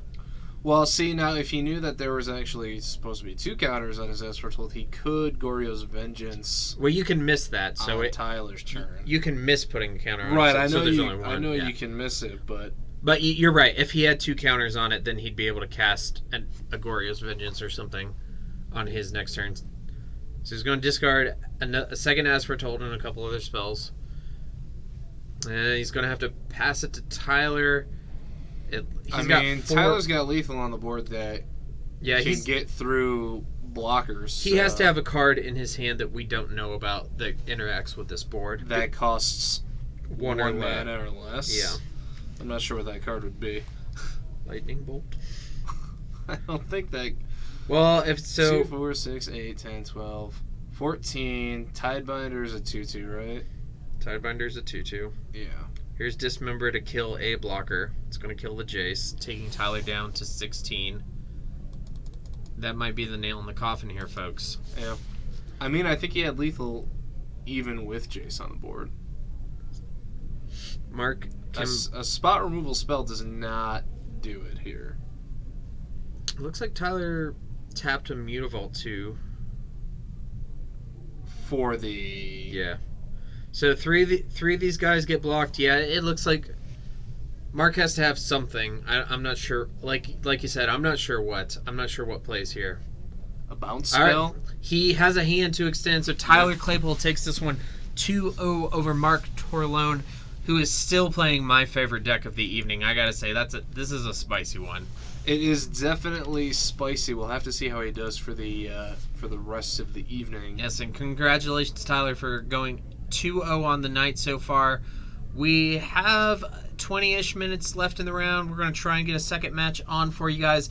If not, stick around. We'll be back with round number 3 soon. If you're local to the area, come down for free comic book day tomorrow. Starting at 11, we're going to be handing out lots and lots of free comic books, and there's some good ones. There's a Star Trek Next Generation Mirror Universe comic book that I'm going to check out. Also, we have Grand Prix Trial for Las Vegas tomorrow at 5. Is the modern format $10 entry, and we do have cash prizes, so that's definitely worth checking out as well. Ooh, very exciting. And we will be right back, guys. Thanks for watching.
Alright guys, welcome back. This is our round 3 feature match. We have Mr. Brady Hogue. On the left, he is playing Affinity, the robots, versus Hank Carver. On the right, he is playing Bant Eldrazi, I believe. Bant Eldrazi, yep. Bant I checked Eldrazi. first. We had both of these players on camera last week. Hank in round 4, he won, went 4-0 on the night. And we had Brady in the Death Shadow mirror match. Yeah. Very grindy. He was borrowing that deck. I know from talking to him over the weekend that Affinity is the deck that he has been working on for a couple of months now. Been playing it pretty heavily with some proxies. And I guess tonight is the first night that he's got it put together. Well, awesome for him. Congratulations. So, yeah. It's a really powerful deck. It's not a deck that we typically see here at F&M. No, he might be the only, I guess, kind of reoccurring player who's going to be using this now, I guess. Well, we've had other players build it and play it before. The issue is that if you bring Affinity to F&M every week, people are just going to pack their sideboards with Ancient Grudges and Shatterstorms and Stony Silences. That's true. So it doesn't tend to be a deck that people stick with for F&M purposes. But 3 cards, we've got Blinkmoth Nexus into Signal Pest and Mox Opal on turn 1. Yep, can't quite use the Mox Opal yet, though. Not quite. It activates the Blinkmoth. Hank says, well, okay, I've got a Noble Hierarch and I'm down to 19. Yeah. So we're seeing an acceleration all around. Is that a Yavimaya Coast? It is, because it's a tri-land for the Eldrazi deck. Because it taps for blue-green and colorless. And colorless, yeah. I forget It about that. It plays the green, the brushland, the green-white painland nice. as well. That's great for a budget. I remember when those lands were up around $10 a piece. That was before the shocks were a thing. And they were pretty expensive when they were standard legal after M15 they were reprinted. Yeah, I mean, they're about the best dual land you get outside of shocks or the classic just dual lands. I don't know, what do people call those? Like Bayou and... Dual lands. They're just dual lands. Yeah, just dual lands. Okay, so catch us up. What have we missed here while we're conversating? All right, I didn't see what Hank cast, but he's got a Scion out of it. So that was Sky Spawner. Oh, okay. Brady cast a steel, Galvanic Blast. Yeah, I can see it. The Galvanic Blast to kill the Sky Spawner. But there, we're caught up. We're good to go. What are you looking up? I can't. I'm just spacing on the card that Steel Overseer. Oh, Steel Overseer. On Brady's turn 2, he casts Steel Overseer, and then Hank casts Sky Spawner, and they killed each other's creatures. So that's where we are. Yeah, you cannot let those Steel Overseers live long enough to start putting counters on things. I'm not sure. Real rough. I'm not sure I've ever seen Affinity lose a game where they got to activate a Steel Overseer. Yeah. And maybe I have, but it's been like one game. They can still lose like a Wrath effect or something, but yeah, it's pretty tough at that point. Yeah, so. And also like I used to be famous. Well, not really, but I used to be famous. I used to say quite often that I've never actually seen a Steel Overseer activated because it's so famously killed as soon as it's played. All right, so here's Blinkmoth. And Inquisition out of the main deck. That's an interesting choice. So Reality Smasher and 3 lands. That's unfortunate. And I remember talking with Brady on Saturday about why he runs Inquisition, why he decided to run it. Why is that? I don't quite remember, to be honest. But that was helpful. He has a good reason for it. I can assure you that it made sense when he was talking about it. I just can't quite remember. I mean, I'm sure it's to... try to dodge things like Stony Silences before they come out, Right. But... Well, still, they're in the main deck, though. Well, yeah, I mean, they have uses beyond just grabbing those. Right. So... Okay, so here is a swing 4-2, for 1, taking Inking Hank down to 18. There's a Cavern, probably on Eldrazi. I imagine. I would And there's imagine. a Reality Smasher. Yeah, good old Reality Smasher in for 5, taking Brady down to 15. Yep. So this is a bit of a slow start from the Affinity deck. Actually, from both decks, both of these colorless decks are known for being rather explosive out the gates. Yeah, because Magic loves giving people access to multiple colorless mana for no good reason. That's You're right. Here's Glint Nest Crane. Do you know the text on that card? yeah, look at the top 3 or 4. I wanted to say it was 5. I think it's only 4. Keep going. I think it's 4. I'll find out. You get to reveal an artifact from among them and put them in your hand, and the rest go in the graveyard. They go on the bottom Or the of- bottom. Okay. in any order and is the top 4 cards. All right. It's played in new versions of Valoran in Legacy. Oh, nice. Very cool. Here's another single pass. It saw a little bit of experimentation in Standard prior to the release of Aether Revolts and Felidar Guardian. Felidar Guardian.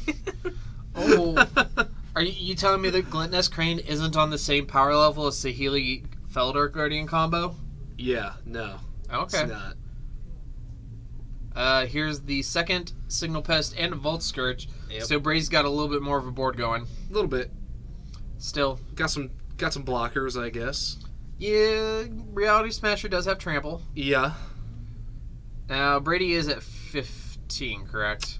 He should be. He didn't block the Reality Smasher, so I think he probably just forgot about his life dice. We'll see if they catch that. Yep. He did remember to put his lands in the back, which if you watch this later, Brady, good job, buddy. Good job. We get our match timer back up on the screen for you guys. Thank you for watching. If you are in the area tomorrow, don't forget we have a Modern GPT at 5. Here's a Reality Smasher. And free comic book day tomorrow, too. Yes, free comic book. There we go. And now he's remembering the life. 14, maybe he didn't get hit with Reality Smasher.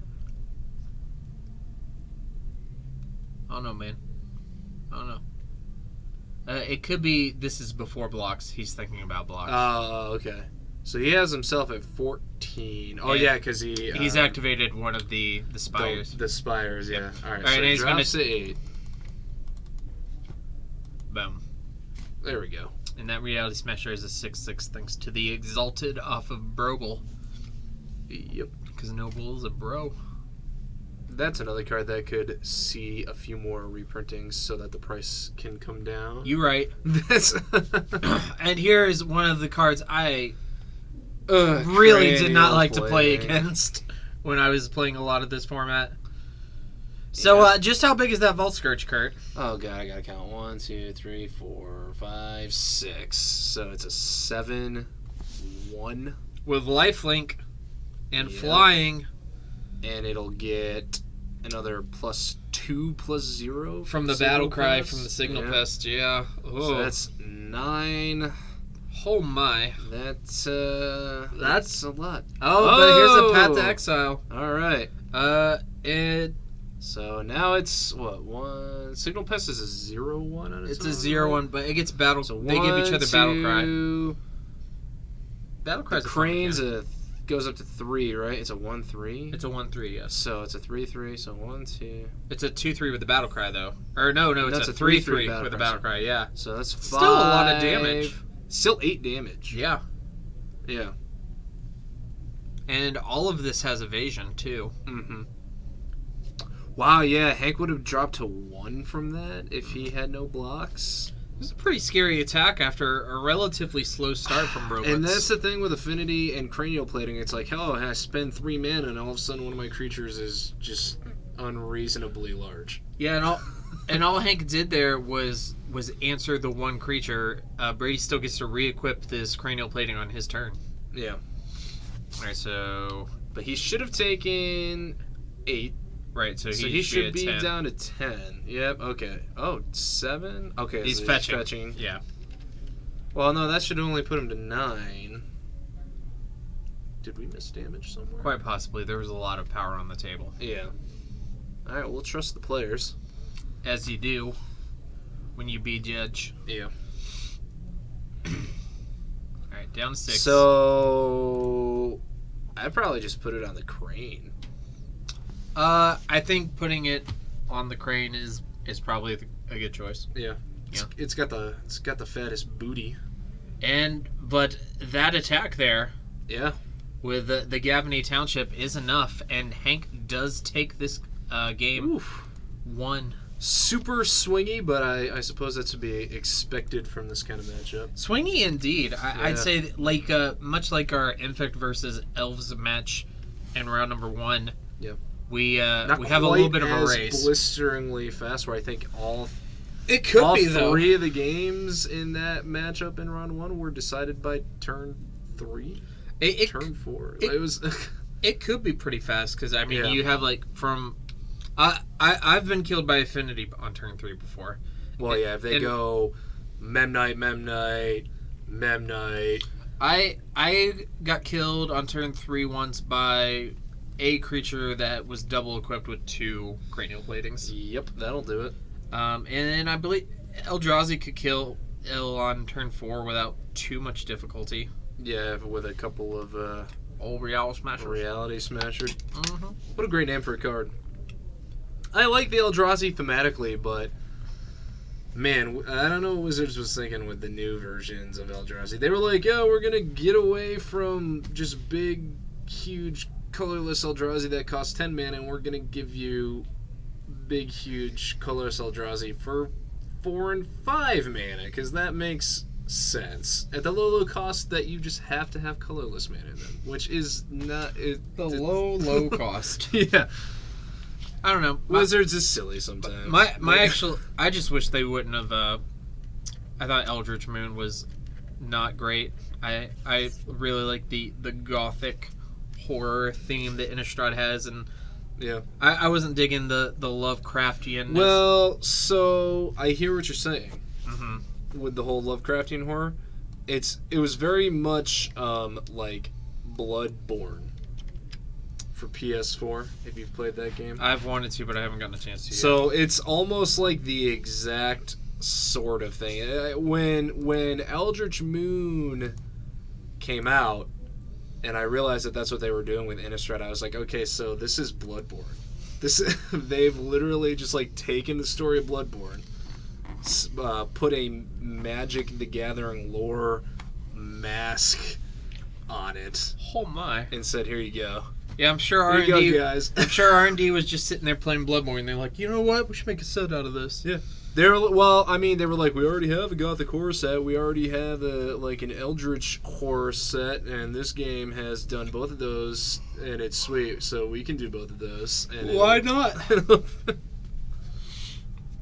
Although I was not that disappointed because of that, because I really like Bloodborne. Yeah. I think the story and the horror elements and the fusion of kind of Gothic and Eldritch horror are pretty sweet.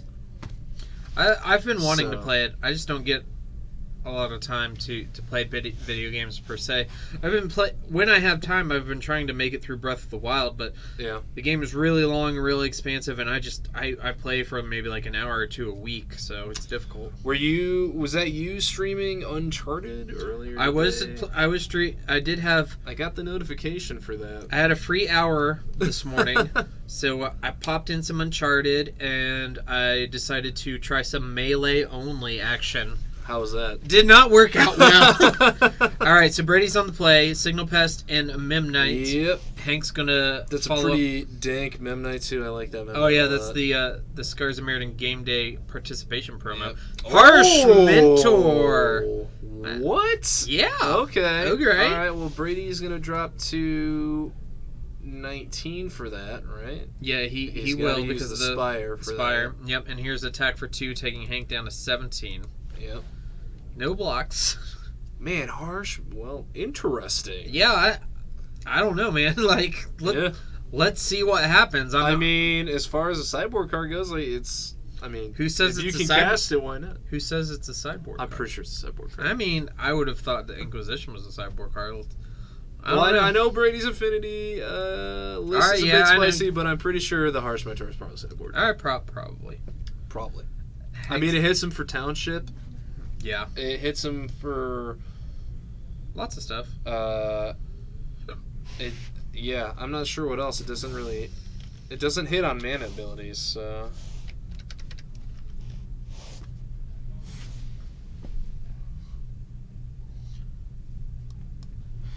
Alright, so here's the Sky Spawner. Yep. Bringing in the old What does the Sky Eldrazi. Spawner do when it comes in? It Does makes- it just make a Scion? And then it's a 2/1 flyer? I don't know. Let me try and get this puppy up. There's a basic swap for Brady. La, la, la. Why don't you tell the people what's going on while I try and bring this puppy Well, up? Brady is just casting another Signal Pest, a Springleaf Drum, and Cranial Plating. Okay. Yeah, just a casual Eldrazi. turn 3 Cranial Plating. So Eldrazi Sky Spawner, Yep. devoid flying, 2 and a blue. When it enters the battlefield, put a 1/1 colorless Eldrazi Scion creature token into play. Okay. Yep. And it's a 2/1. It is Or a 2/1. Yeah. Alright. I'm going to do some Ancient Stirrings. Is that the one? I always Yes, that get is ancient okay. turns. Yes. Stir the pot. I get the art of that mixed up with Grapple with the Past, but I know that nobody plays. Yeah, Grapple I was with the gonna Past. say, that's fine. It's- So if you're thinking to yourself, is this Ancient Stirrings or Grapple with the Past, and it's on camera at Modern FNM, it's probably I Ancient lean towards Stirrings. Ancient Stirrings, but you know sometimes you get those Freudian slips. Was that a Natural state. natural state? Ah, okay, yep. Well, it's good for destroying cranial platings. It is good for that indeed. All right, gonna sack the Scion. Yep. Which does not trigger Harsh Mentor because it is a Right. mana ability. It is indeed. It gets a Displacer. Well, Harsh Mentor will hit the Displacer triggers. I think it's probably just going to be a 3/3 here. Yeah, maybe that's maybe Brady was expecting that because he knows it's Bant Eldrazi. Normally, you want to use the Displacer to blink the Sky Spawner to make a whole bunch of tokens, but not with a Harsh Mentor in Yeah, play. not the Harsh Mentor, no.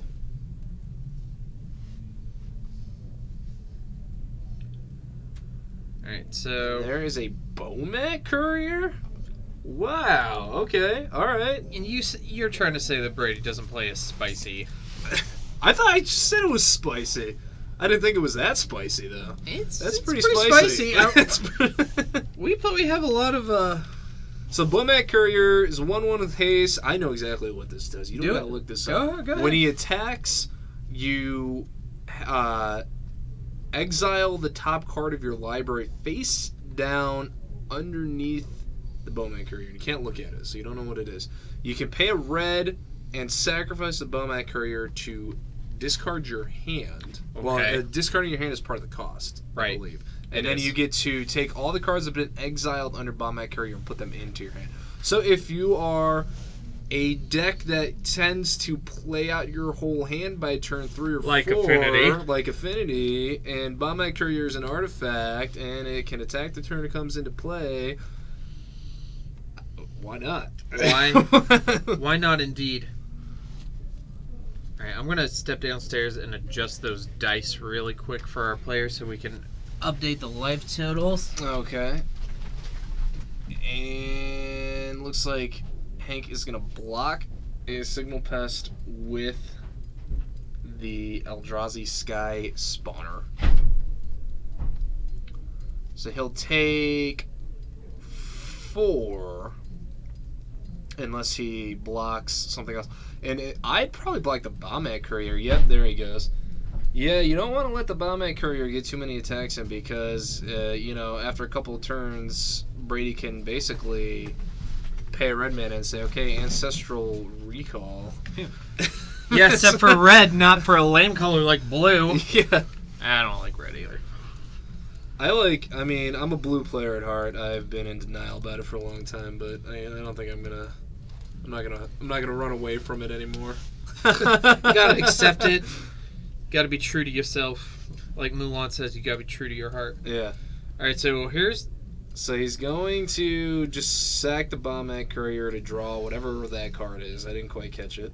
He's going to take 2 from the Memnites. So he should be a 10. Yeah. Okay. So Hank's at 10, and we can keep on top of this life total. Yeah, we think. Did he attack with 2 signal pests? Maybe he's not at 10. Oh my! No, he's just. What was he at when he went down? He was there? at 10, or he was at 12 when I went down. Okay. So he should be at 10. I think we good. We'll find out. I'm sure. All right, there's here's Thought-Knots here. Well, there's no cards in hand. Hey, still 4/4.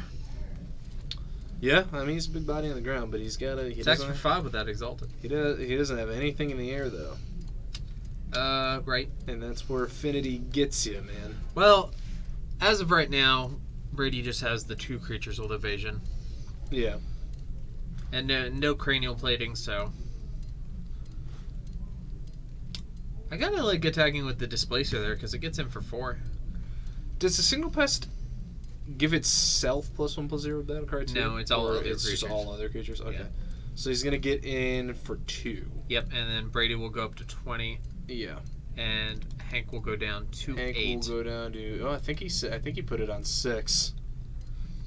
We might have missed that. I think I saw him put it yeah, on 6. so if if he he- attacked with 2 signal pests, that makes sense. And Yep. I didn't notice that there were 2 of them there. So he is on before. 6. Yeah. That is a. Can't see it, but it gives him 2 scions. Probably a Drowner of Hope, isn't it? I believe that is. Yeah. That is Drowner of Hope. Because he has the Drowner Hopes with the promo art. Yeah. So Drowner of Hope is 5 and a blue for a devoid 5/5. When it enters the battlefield, you get 2 of those things, and then you get to sack an Eldrazi and tap a creature. Not bad. I like it, especially if you get to ramp it out with temples and whatnot. Yeah. All right, here's an attack for 5. Mm-hmm. All right, so Brady's gonna drop 2/15. Yeah, which I think he's I pretty comfortable. imagine he. Well, oh man, that's rough because he can't sack the Scions to tap down a creature without taking 2 damage from Harsh Mentor each time. So he's not going to do it until it's lethal, probably. He's gonna do it now. He's gonna. Yep. So he's going to gonna take, take 4 4 down to 2. Down to 2. That puts him dead to a Galvanic Blast. That's risky. I think if Brady just swings with everything, I think he's got lethal. Because Hank's only got 2 blockers. He's got 2 blockers, but the But the single pest won't have any signal power. pass won't have any power. Yeah. Yeah. But it's looking good for Brady. I'll give I you mean, that. Hank literally can't use a non-mana ability without dying. So Stir the Pot. I saw Thought-Knot Seer. He needs a removal spell for the Harsh Mentor. He more did find a than Path to anything. Exile off that Ancient Stirrings. Unfortunately, But you I can't think it's get it. too little, too late. Well, you can't grab a path off of Ancient Stirrings. Oh, It that's has to be true. Yeah, colorless. you can't. I think you scoop it up and go to game 3 here. So here's Thought-Knots here. Old TKS. Yeah. Hank's just he's gonna make sure that he wants to make sure he's dead. They still have 26 minutes on the clock. There's no reason to rush it. Yeah. Plenty of time for game 3. Yep. There you go. All right, so Brady ties it up, and we're going to game number Harsh 3. Mentor getting it done in Modern again in an Affinity deck of all things. Yeah, I think Brady's a little hard on Hank there, or maybe you might even say he's a tad harsh. Thank you for that. You're welcome. I like you more than Brain. Brain just yelled at me. Does he? Yep. Brain's, As he does. Brain's a little harsh. He's With a the bit puns. harsh on me. Brain down there playing D&D tonight. Almost directly below us. Yeah. With Mr. Mills, Mr. Carroll, Mr. Hendricks. Yeah. I hope they're having a good time down there. I'm sure they are. I've never gotten the chance to play Dungeons and Dragons. I've always wanted to. It's a lot of fun. I've heard. It has always been the case that I've just never been able to sit down and do it. The issue with the game is commitment. You have Yeah. to commit not only a lot of time for a session, but for regular sessions. Yeah. We've had some. Ron and I have talked a little bit about doing a staff campaign and streaming it. That would be hilarious, and I would 150% be on board with. Oh yeah. Well, stay posted, viewers. Might be coming to a Twitch channel near you.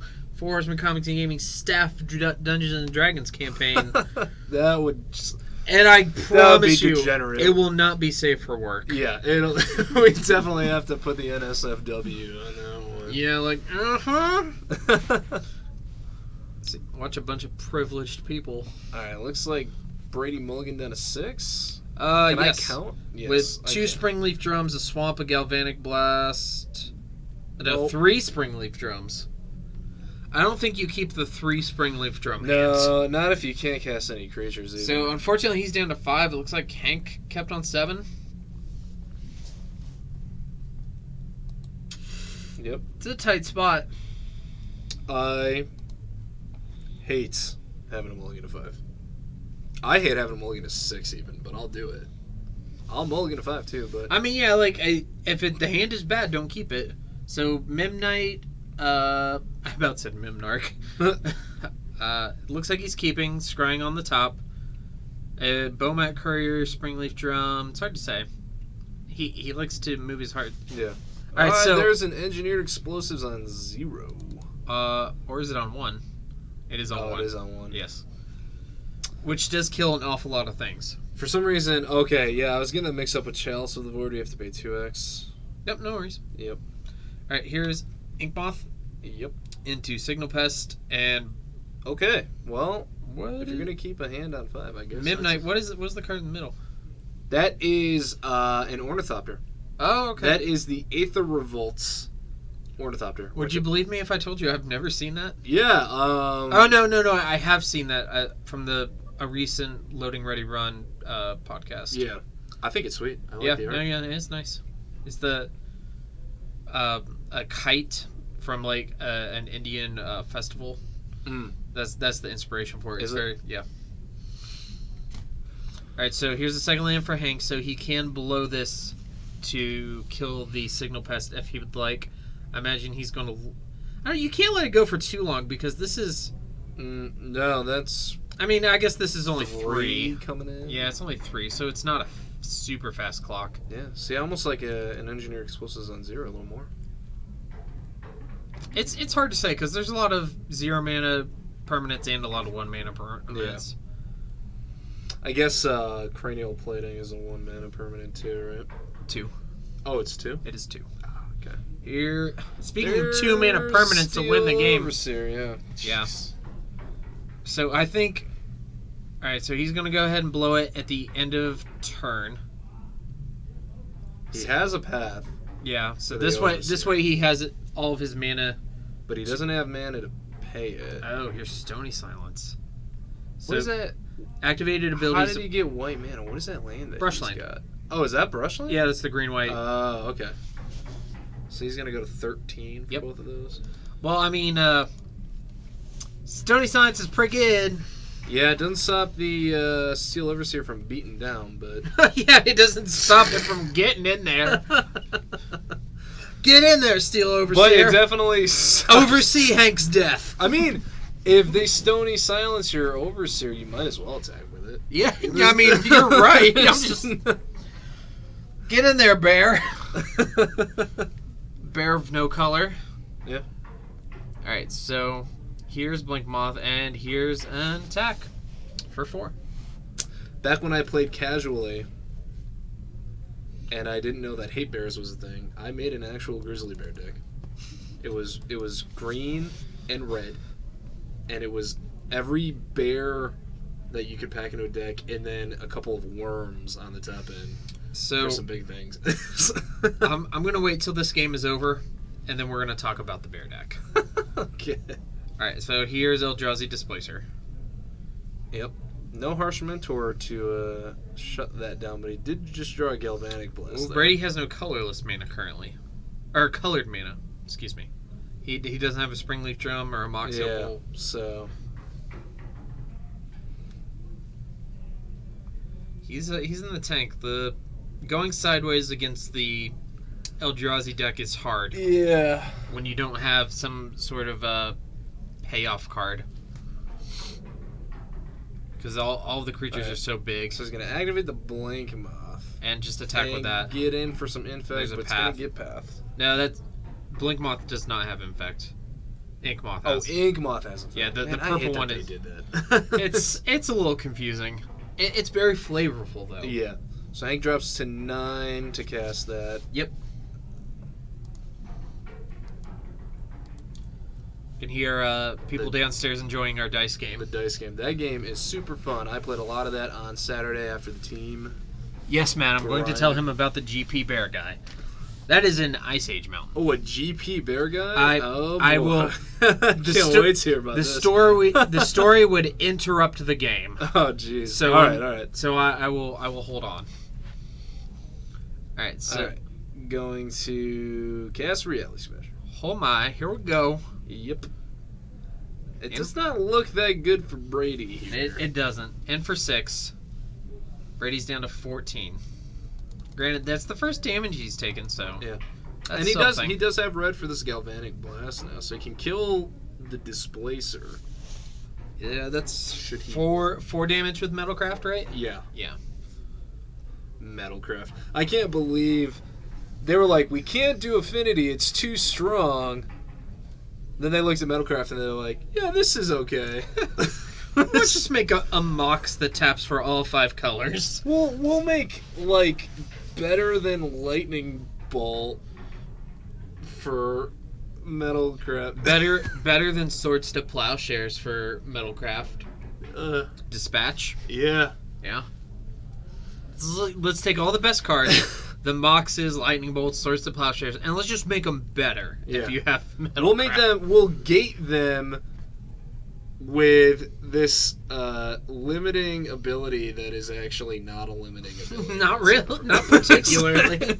And then we'll give you 0 mana costing artifacts in the same set. Displacer has been blasted, in for 3. Hank's down to 6. There's... I don't like Brady's spot either, but there's a world where he can definitely turn this around. Like, running Galvanic Blast would be real good. Yeah.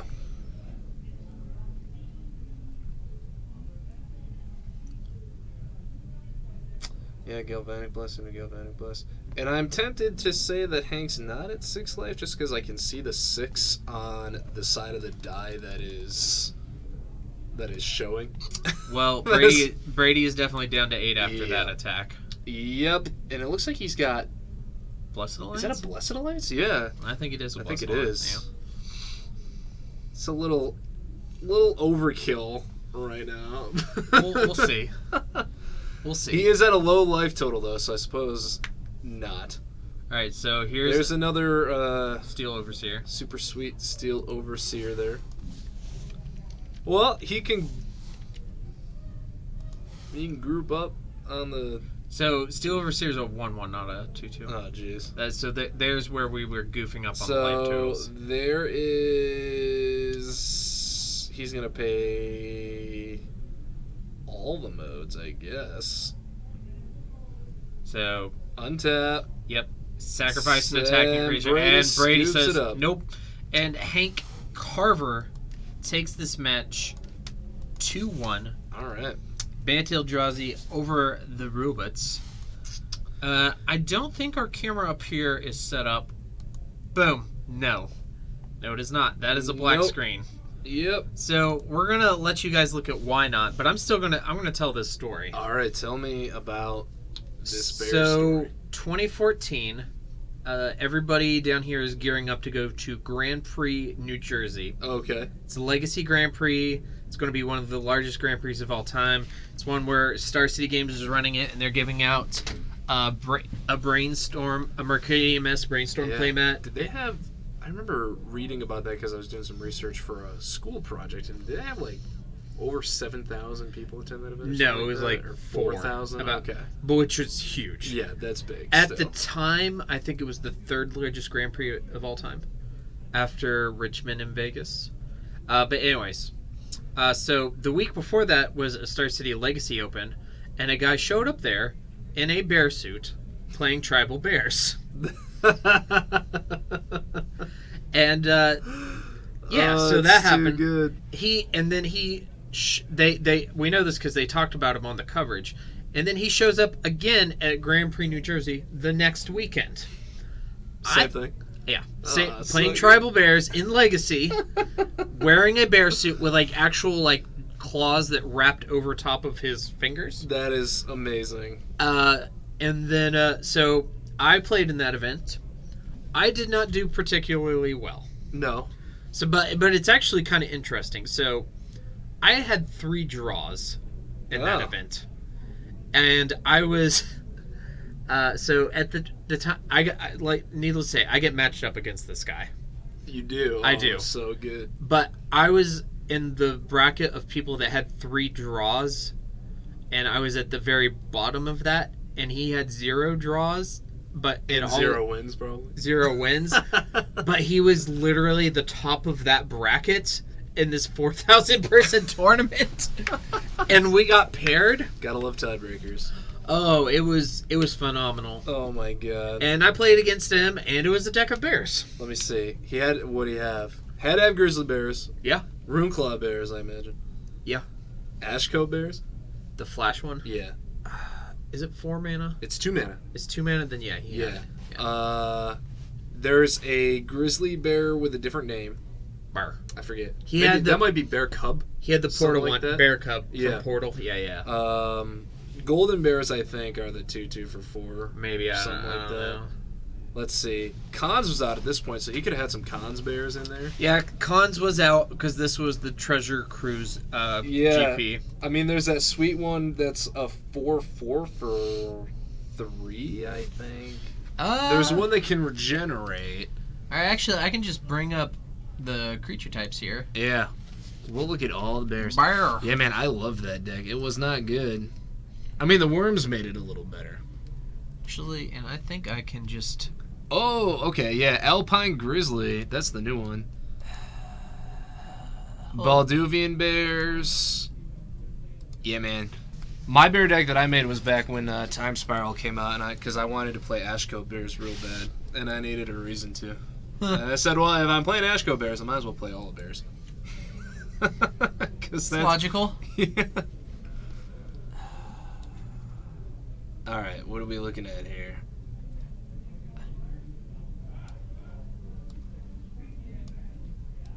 Okay. So we got Alpine Grizzly, which is that sweet one. I believe he was playing that one. Yeah. Well, what's better than a grizzly bear?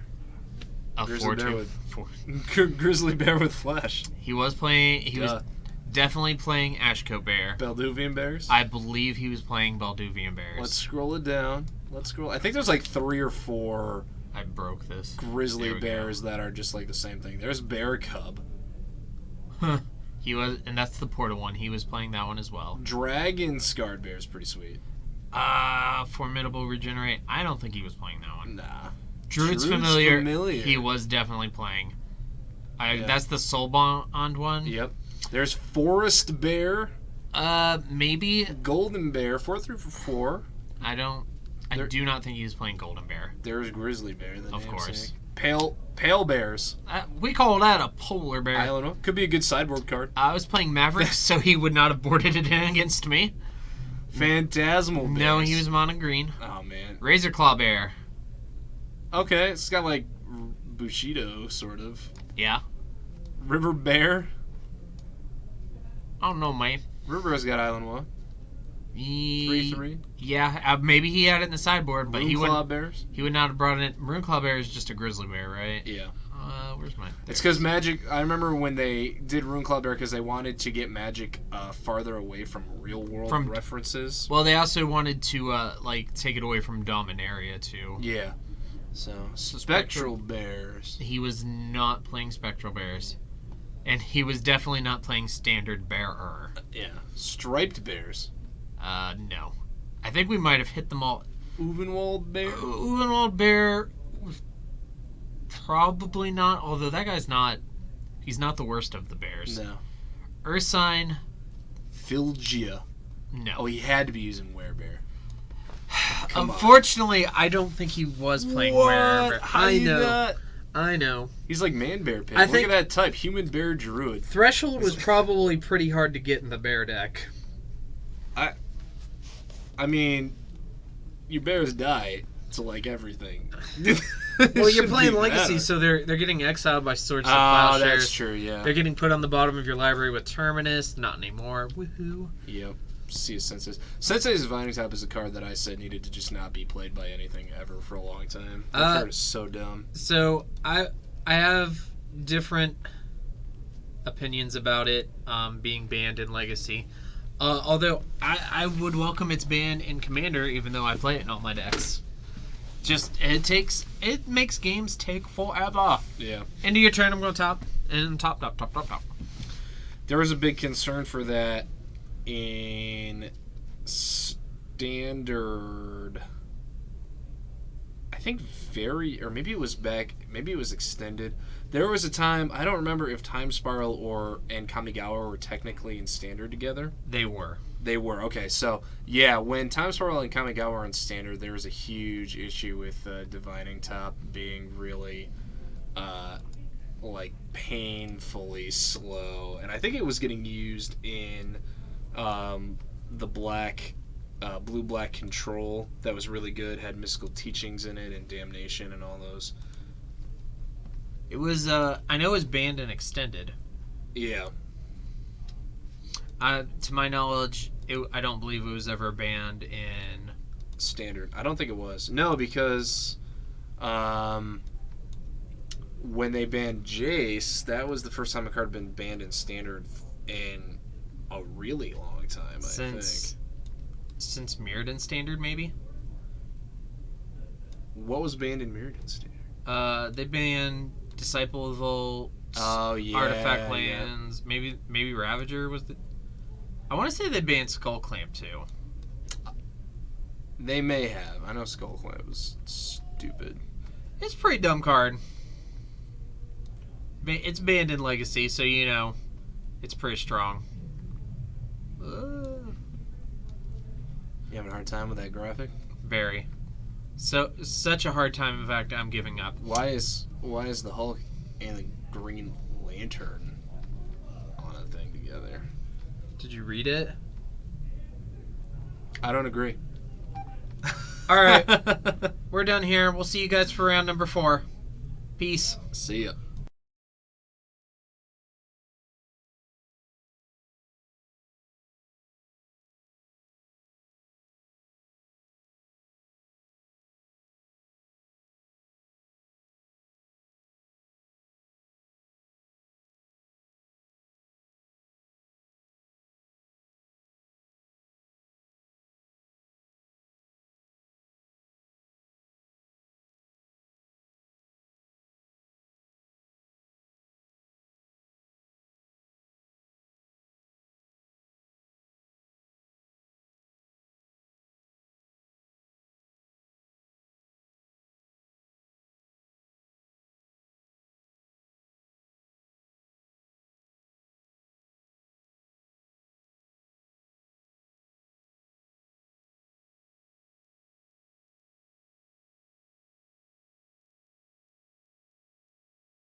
And that's the Red Wyoming. I can't remember what it's called. I think. That is Sacred Foundry. Okay. But welcome to Friday Night Magic and Four Horsemen. I'm Ryan O'Loughlin. With me is... Kurt and I. We have Ryan Wolf on the right playing Red White Prison versus Kevin Phillips on the left playing Tooth and Nail. The decks that these two are most associated with. Yeah. And of course you may know Ryan from the booth, depending on how often you watch. Yep. Alright, so Ryan's going to start with the tap Sacred Foundry. Kevin is going to say, well, Sacred Foundry, yep. Hello. I've got a forest into an arbor elf. Ryan's going to say plains and go. Yes, and Kevin showed me his hand before we came up here and clued me in on a little tip that if Ryan was not able to get a chalice on one down on turn one, that it's gonna be Kevin rough. Was just going to ramp out of control. Yeah, I saw a couple of He Utopia Sprawls there. 2 Utopia Sprawls, 2 Fertile Growths, and an Overgrowth. Oh my. Shine me. Yeah, so he's gonna do a lot of ramping. And there is probably okay, I guess he drew that. That's Garrick Wildspeaker. He's from the dual deck Liliana versus the Garrick there, eh? Yeah, why are you talking like that? I don't know, eh? I found myself in a Fargo there, eh? Okay, well how about we Stop. stop? Okay. We'll stop. That'd be the Fertile Growth. I humor you. What turn is this? I humor you a lot, but I'm not gonna humor you on that. Okay. It's turn. That was his turn 3, and he missed a land drop. Yeah. No. Ryan played first. Kevin might have it on the land drop. That was Kevin's turn 2. Sorry. What? Yeah. Okay. Yep. So here's Gideon and an emblem. So as long as Ryan controls a Gideon, Kevin cannot win and Ryan cannot lose. Yep. Which is interesting. So turn 2, cast 4 spells. Yep. I told you he was gonna ramp out of control. That's per crazy. What is that? I don't know. That's an Amonkhet card, isn't it? Apparently Ryan doesn't know either. Yeah. Why don't we try to? No, I don't even know what to look for. Okay. Ryan is gonna head downstairs and look at that card and figure out what that is. I think it's a snake creature. I have no idea what that is. That is a new addition to Kevin's deck. I've played Kevin's deck a lot, so I'm pretty familiar with it, but I have no idea what that is.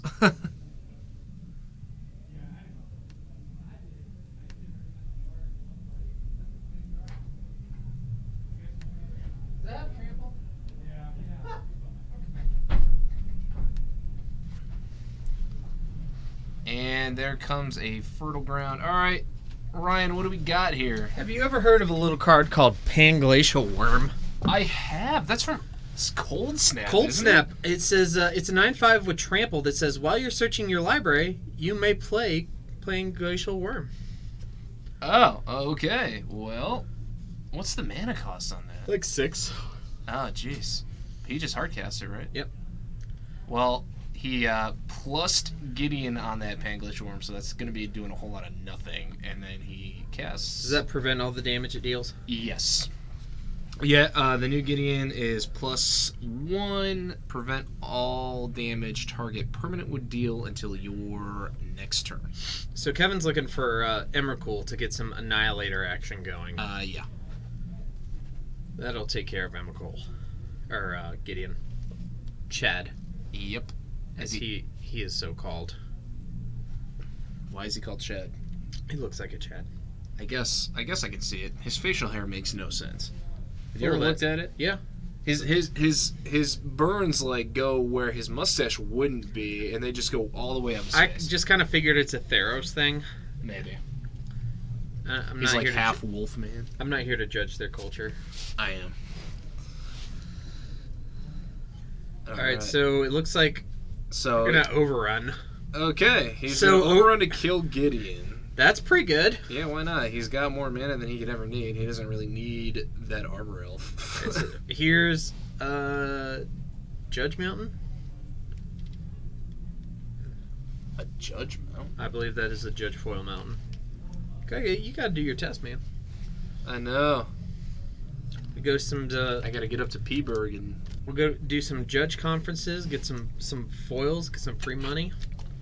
I would like that. But that is not why we do this, for the love of the game. Yep. All right, here's Kiora, Master of the Depths. All right, so Kevin has like infinite mana, basically. More or less. Between the Arbor Elf, the Garruk, and the 5 enchantments he has across his 3 lands. Yep. So how much mana could he get? 1, 2, 3, 4, 5, 6, 7, 8. Untap both with Garruk. Get 16. Untap the big land with Arbor Elf. Get 1, 2, 3, 4, 5 more. That's 21. And then untap with Kiora. Oh my god, it's disgusting. 26. Hey, there's a wolf And now run. he has that. So 27 possible mana he can generate. That's more mana than you need to do anything in this game. That's more mana than you need to kill somebody with Kessig Wolf Run. Yep. I've never seen anybody overrun with Garruk to kill a Gideon with a single Arbor Elf. No, so Kevin has made a couple of changes to this deck since the last time I played against He him, likes so- to change it up and try different things. It's the only deck he plays, so you Yeah. gotta mix it up a little bit. mix it up. I know I just traded him one of my Nykthos that I know is in that deck, so... Nykthos, the Shrine of Nyx. Yep. All hail the Nyx. That is a sweet card. It is. It really is. Probably my favorite card from Theros. Yeah. I mean, the gods are cool, but none of them are particularly great. Although I do like when Keranos sees some play Yeah. in some control decks. Or you know, he's pretty good. He likes to brew up some storms. He's the only card with storm that doesn't see play in storm. All right. So Blessed Alliance. All right. 2 modes on Blessed Alliance. I assume Kevin will be sacrificing an attacking creature. So Yes. It's a good thing that he attacked with that Arbor Elf. Guess he's gonna gain 4 life here. Seems that way. All right, so he goes to 24. Yep. Sacks the elf here. I mean. Well, I don't know. Like, Dude, what did he Kessig Wolf run? yeah, that's the question Probably the worm, because it has. because it's already huge. I'm wondering if the. Okay, yeah. So he took a 9. Ooh. So that makes me think that he will run the elf. Yeah. How big is the worm again? 6, or it's a 9/5. Oh, okay. All right. Here's Chandra. I love Chandra. We were just talking about Chandra last week. It's a shiny. Yep. So reveal Sacred Foundry does 2 damage to Kevin. He's down to 15. No, I did it to Garruk. Oh, my bad. My B. Yeah. Sorry, Gotta Kev. Gotta get Garruk out of there. Garruk is degenerate in this Yeah, if you can kill Garruk, yeah. But he's still got Kiora and an Arbor Elf. Yeah. I mean, he may just be dead here with this worm. He might. Because he can tap.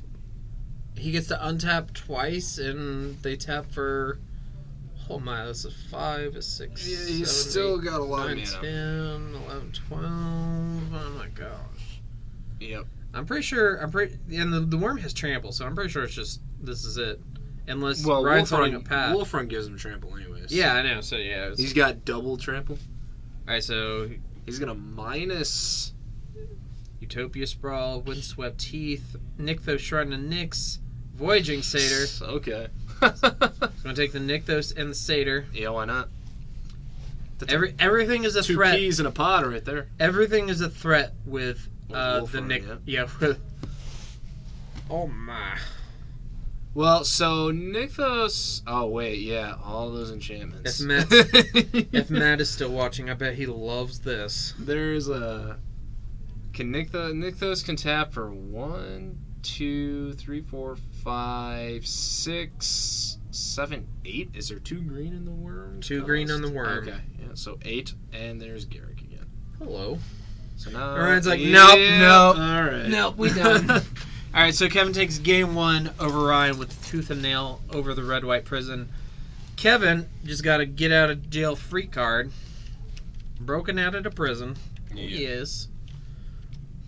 No tooth and nails being cast there either. Didn't need it. No. Just got a... That pan-glacial worm is a spicy new addition. It's great. And Matt's in love. Do you get to put it into play while you're searching, or do you have to...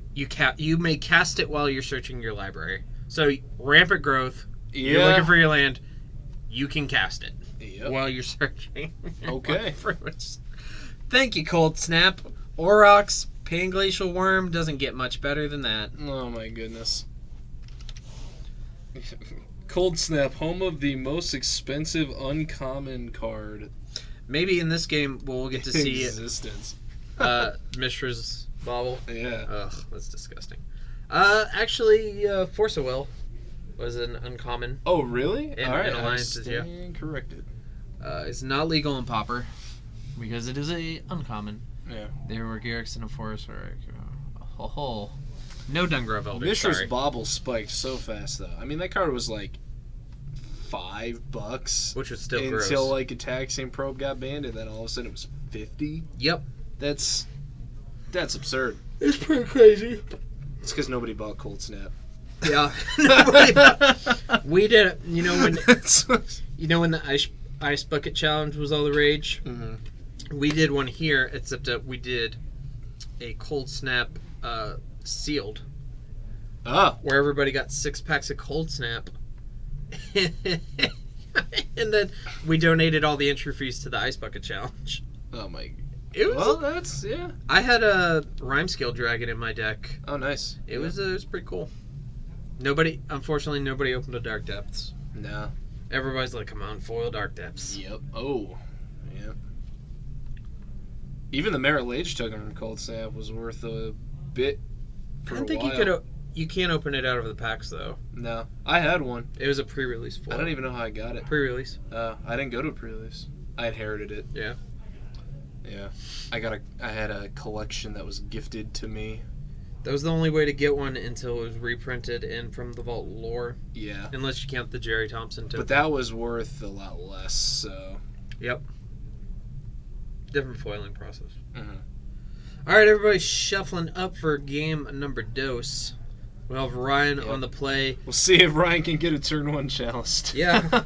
He needs a monkey and a chalice. Yeah. That would have been a very different game if Chalice of the Void on one. Oh, had yeah, been in play. Kevin would have been just, Toast. like, totally shut down. Well, maybe not. He did draw a second land, Yeah, I mean, and he he could. could have turned to Fertile Grounded. And Ryan doesn't present a clock very quickly. No. Actually, with the addition of Chad, maybe he does present a fast clock. So I've talked with Ryan about the new Gideon in the deck. He's brought There's it up. Chalice. There's a chalice in hand. It seems really good on the surface, but Ryan has been saying that this is the first time he's done some extensive testing with it, and he's not been very impressed. Yeah, we'll see how it goes. Yeah. I think the best way to use new Gideon is to get the emblem right away and then get a Gideon Jura out. that's like the best way to use them, really. That's fair. Yeah. I Alright, mean, so he's Kevin's down to alright. 6. He's alright. He can turn off a permanent. He can turn into a 4/4 that's indestructible and, I mean, if they can't- harder to deal with, but If I feel like if you play in game 1 against a deck like Ad Nauseam, you probably just win. I mean, the emblem really is the only reason to use that Gideon over Yeah. any of the other Gideons. Because otherwise, he's just a worse version of Gideon Ally of Zendikar. Yeah, he doesn't make tokens. And then Gideon Jura is... I mean, I still think Gideon Jura is like the best Gideon. I don't think he's better than the Allies Zendikar. Nah, But maybe not. But he's bigger. He can destroy things. yeah, you're right. I remember Comes in with a ton of loyalty. playing against him in Standard was super frustrating. Yeah. All right, so there's Temple of Triumph, Rhymes Keeps and on Scribe, top. which is a Triumph. Yep. And here's Forest and Arbor Elf. Yep. Now, we I might be... wonder if he's going to Chalice. Yep. Yep, There we go. There it is. Uh-oh, here we go. Maybe it turned too late. Maybe not. I'm sure I can't see what Kevin has in hand. I'm so. sure he has boarded in any artifact hate that he has. Yeah. Like maybe Crowson's Grip. potentially. Mm-hmm. A Voyaging Satyr kicks it back. Kevin has missed a land. There's Lightning Helix. Lightning Helix. So Ryan's up to Gain some 23. life. Old Johnny just mauled the heck out of that thing. Yeah. Kitty cat go. Don't have a good look at Kevin's hand. Oh, he did get a breeding pool. That's good. There's a fertile ground. Yep. Mm-hmm. So he's recovered. He's gonna have quite a bit of mana on his next turn. Yeah, unless Ryan can draw a removal spell for that Arbor Elf. Yep. Ryan's down to 21. Shocking in the Sacred That Foundry. is Chalice on Engineered 2. Explosives. Oh no, yeah, it's Engineers. Yeah. This masterpieces aren't great for the camera. No, just gotta say. Although Engineered on 2 is pretty good because now Ryan's pretty much got the lock on 1 and 2. Yeah. Which is a lot of Kevin's deck You right. at the start. So I agree. I'm not a huge fan of the Engineered Explosive art.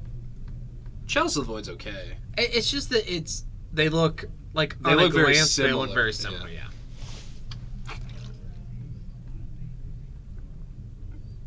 And so he's gonna float, and then he's gonna untap. I'm not sure what Ryan's asking. I'm not sure either. Okay. He wants to To blow it with the ability on the stack. Yeah. Does Arbor Elf say target forest? Yes. Then it does use the stack, so that's good. Mm-hmm. So here's Kiora, Master of the Depths. He's going to untap these things, play Windswept Teeth. His mana problems are... They're not gone, but they're significantly better. Yeah. Attack for 1. Hiya! He needs to Down to 20. get that Arbor Elf offline. There you go. He has a Blessed Alliance now. Oh, there's a Chalice on 2. All right. Love to see Chalice on 4. Garrick Wildspeaker, trigger. Kevin's going to fetch. So I'm telling everybody who's running green these days, man, get that Sir Poppard in your deck. What? Get your Sir Poppard in the sideboard. What's Sir Popper? it's the 4/3 for 3 from Amonkhet, can't be countered, and none of your creatures supposed to be. Oh! The... Growling Sir Poppard. It's Prowling Sir Poppard. Leopard, or... It's a Sir Poppard. That's not how you pronounce it, though. That's how it's spelled. Serpapard. Serpapard, okay. Serpapard. Serpapard. Trust me, that's correct. Yeah, I was telling Wyatt he's messing around with a funky little green devotion deck, and He is double green. yeah, he is. I think it'd be sweet. Yo, he's got... Does he have Mistcutter Hydras? I didn't see. Oh, he should. I know he'd love to cast some Mistcutter Hydras against Tyler. That's the one that has protection from blue, right? And haste, yeah. It's like the Nice. green fireball. All right. We're in sitting positions here. And there's Garrick. And should have had that Chalice on 4. So Ryan's stopping him here. I'm not sure. Or no, he's not. Okay. So he's going to untap, float some mana, and do the same with Kiora. So he's got 2 mana floating, 3 mana floating. 4C. 4C. Do you know the text on this one? Yeah, scry 2, then draw... Scry 4. Draw 2. Draw 2. Used to play this in the Sunscape Familiar Cloud of Fairies deck in Pauper all the time. Nice. Really powerful. Scry 4, draw 2. It's pretty good. Yeah, I'd say. I have a bunch of those. I played a lot of that in Time Spiral Standard. Left 4Cs. Pretty fun. It's a good card. 4 mana's a little much, but in the Tooth and Nail deck, it's alright. I mean, it's not much worse than like a Harmonize. Yeah. Which I think he used. It's like he's to keeping run, 3 cards on top. Wow. So here's There's a Forest. land. Yep. And he's just going to kick it back. I would imagine he has something pretty powerful to follow up here on his next turn. I think Ryan needs a. Alright, there you go. Needle Spires kills Garrett. Yep. The old double strike. Ryan really wants to find a ensnaring bridge pretty soon, I think. Y'all. Yeah. You know Chalice on 1 and 2 are good, definitely. But You know, Kevin's getting enough lands that it's not going to be that significant pretty soon. you know what would be interesting? If Ryan gets out Ensnaring Bridge but keeps one card in hand, There's Tooth and Nail. is it? Yeah, it's entwined, right? I don't think he can. 1, 2, 3, 4, 5, 6. Oh yeah, 7, 8, 9. 7, 8, 9. Well, that's game, right? Because we're gonna get Emrakul, we're gonna get Xenagos. Xenagos. I see. Ryan's tapped out. And I see so- Sun's Champion and Blessed Alliance in his hand. Yeah, here's the Xenagos. Yep.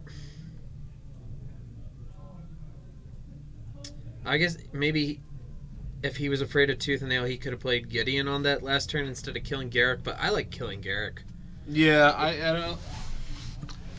All right, so we got Kevin Phillips taking the match 2-0 over Ryan Wolf, and that is going to be our last match of the evening, guys. We've got a little bit of sprucing up to do for Free Comic Book Day tomorrow. If you're in the area, you should definitely come down and grab some free comic books. Oh yeah. And one more time, we do have our Modern Grand Prix trial tomorrow at 5 p.m. It is $10 to play. Cash prizes. It's regular REL, so no deck lists are required. Are you going to be playing in that, Mr. Kurt? I don't know.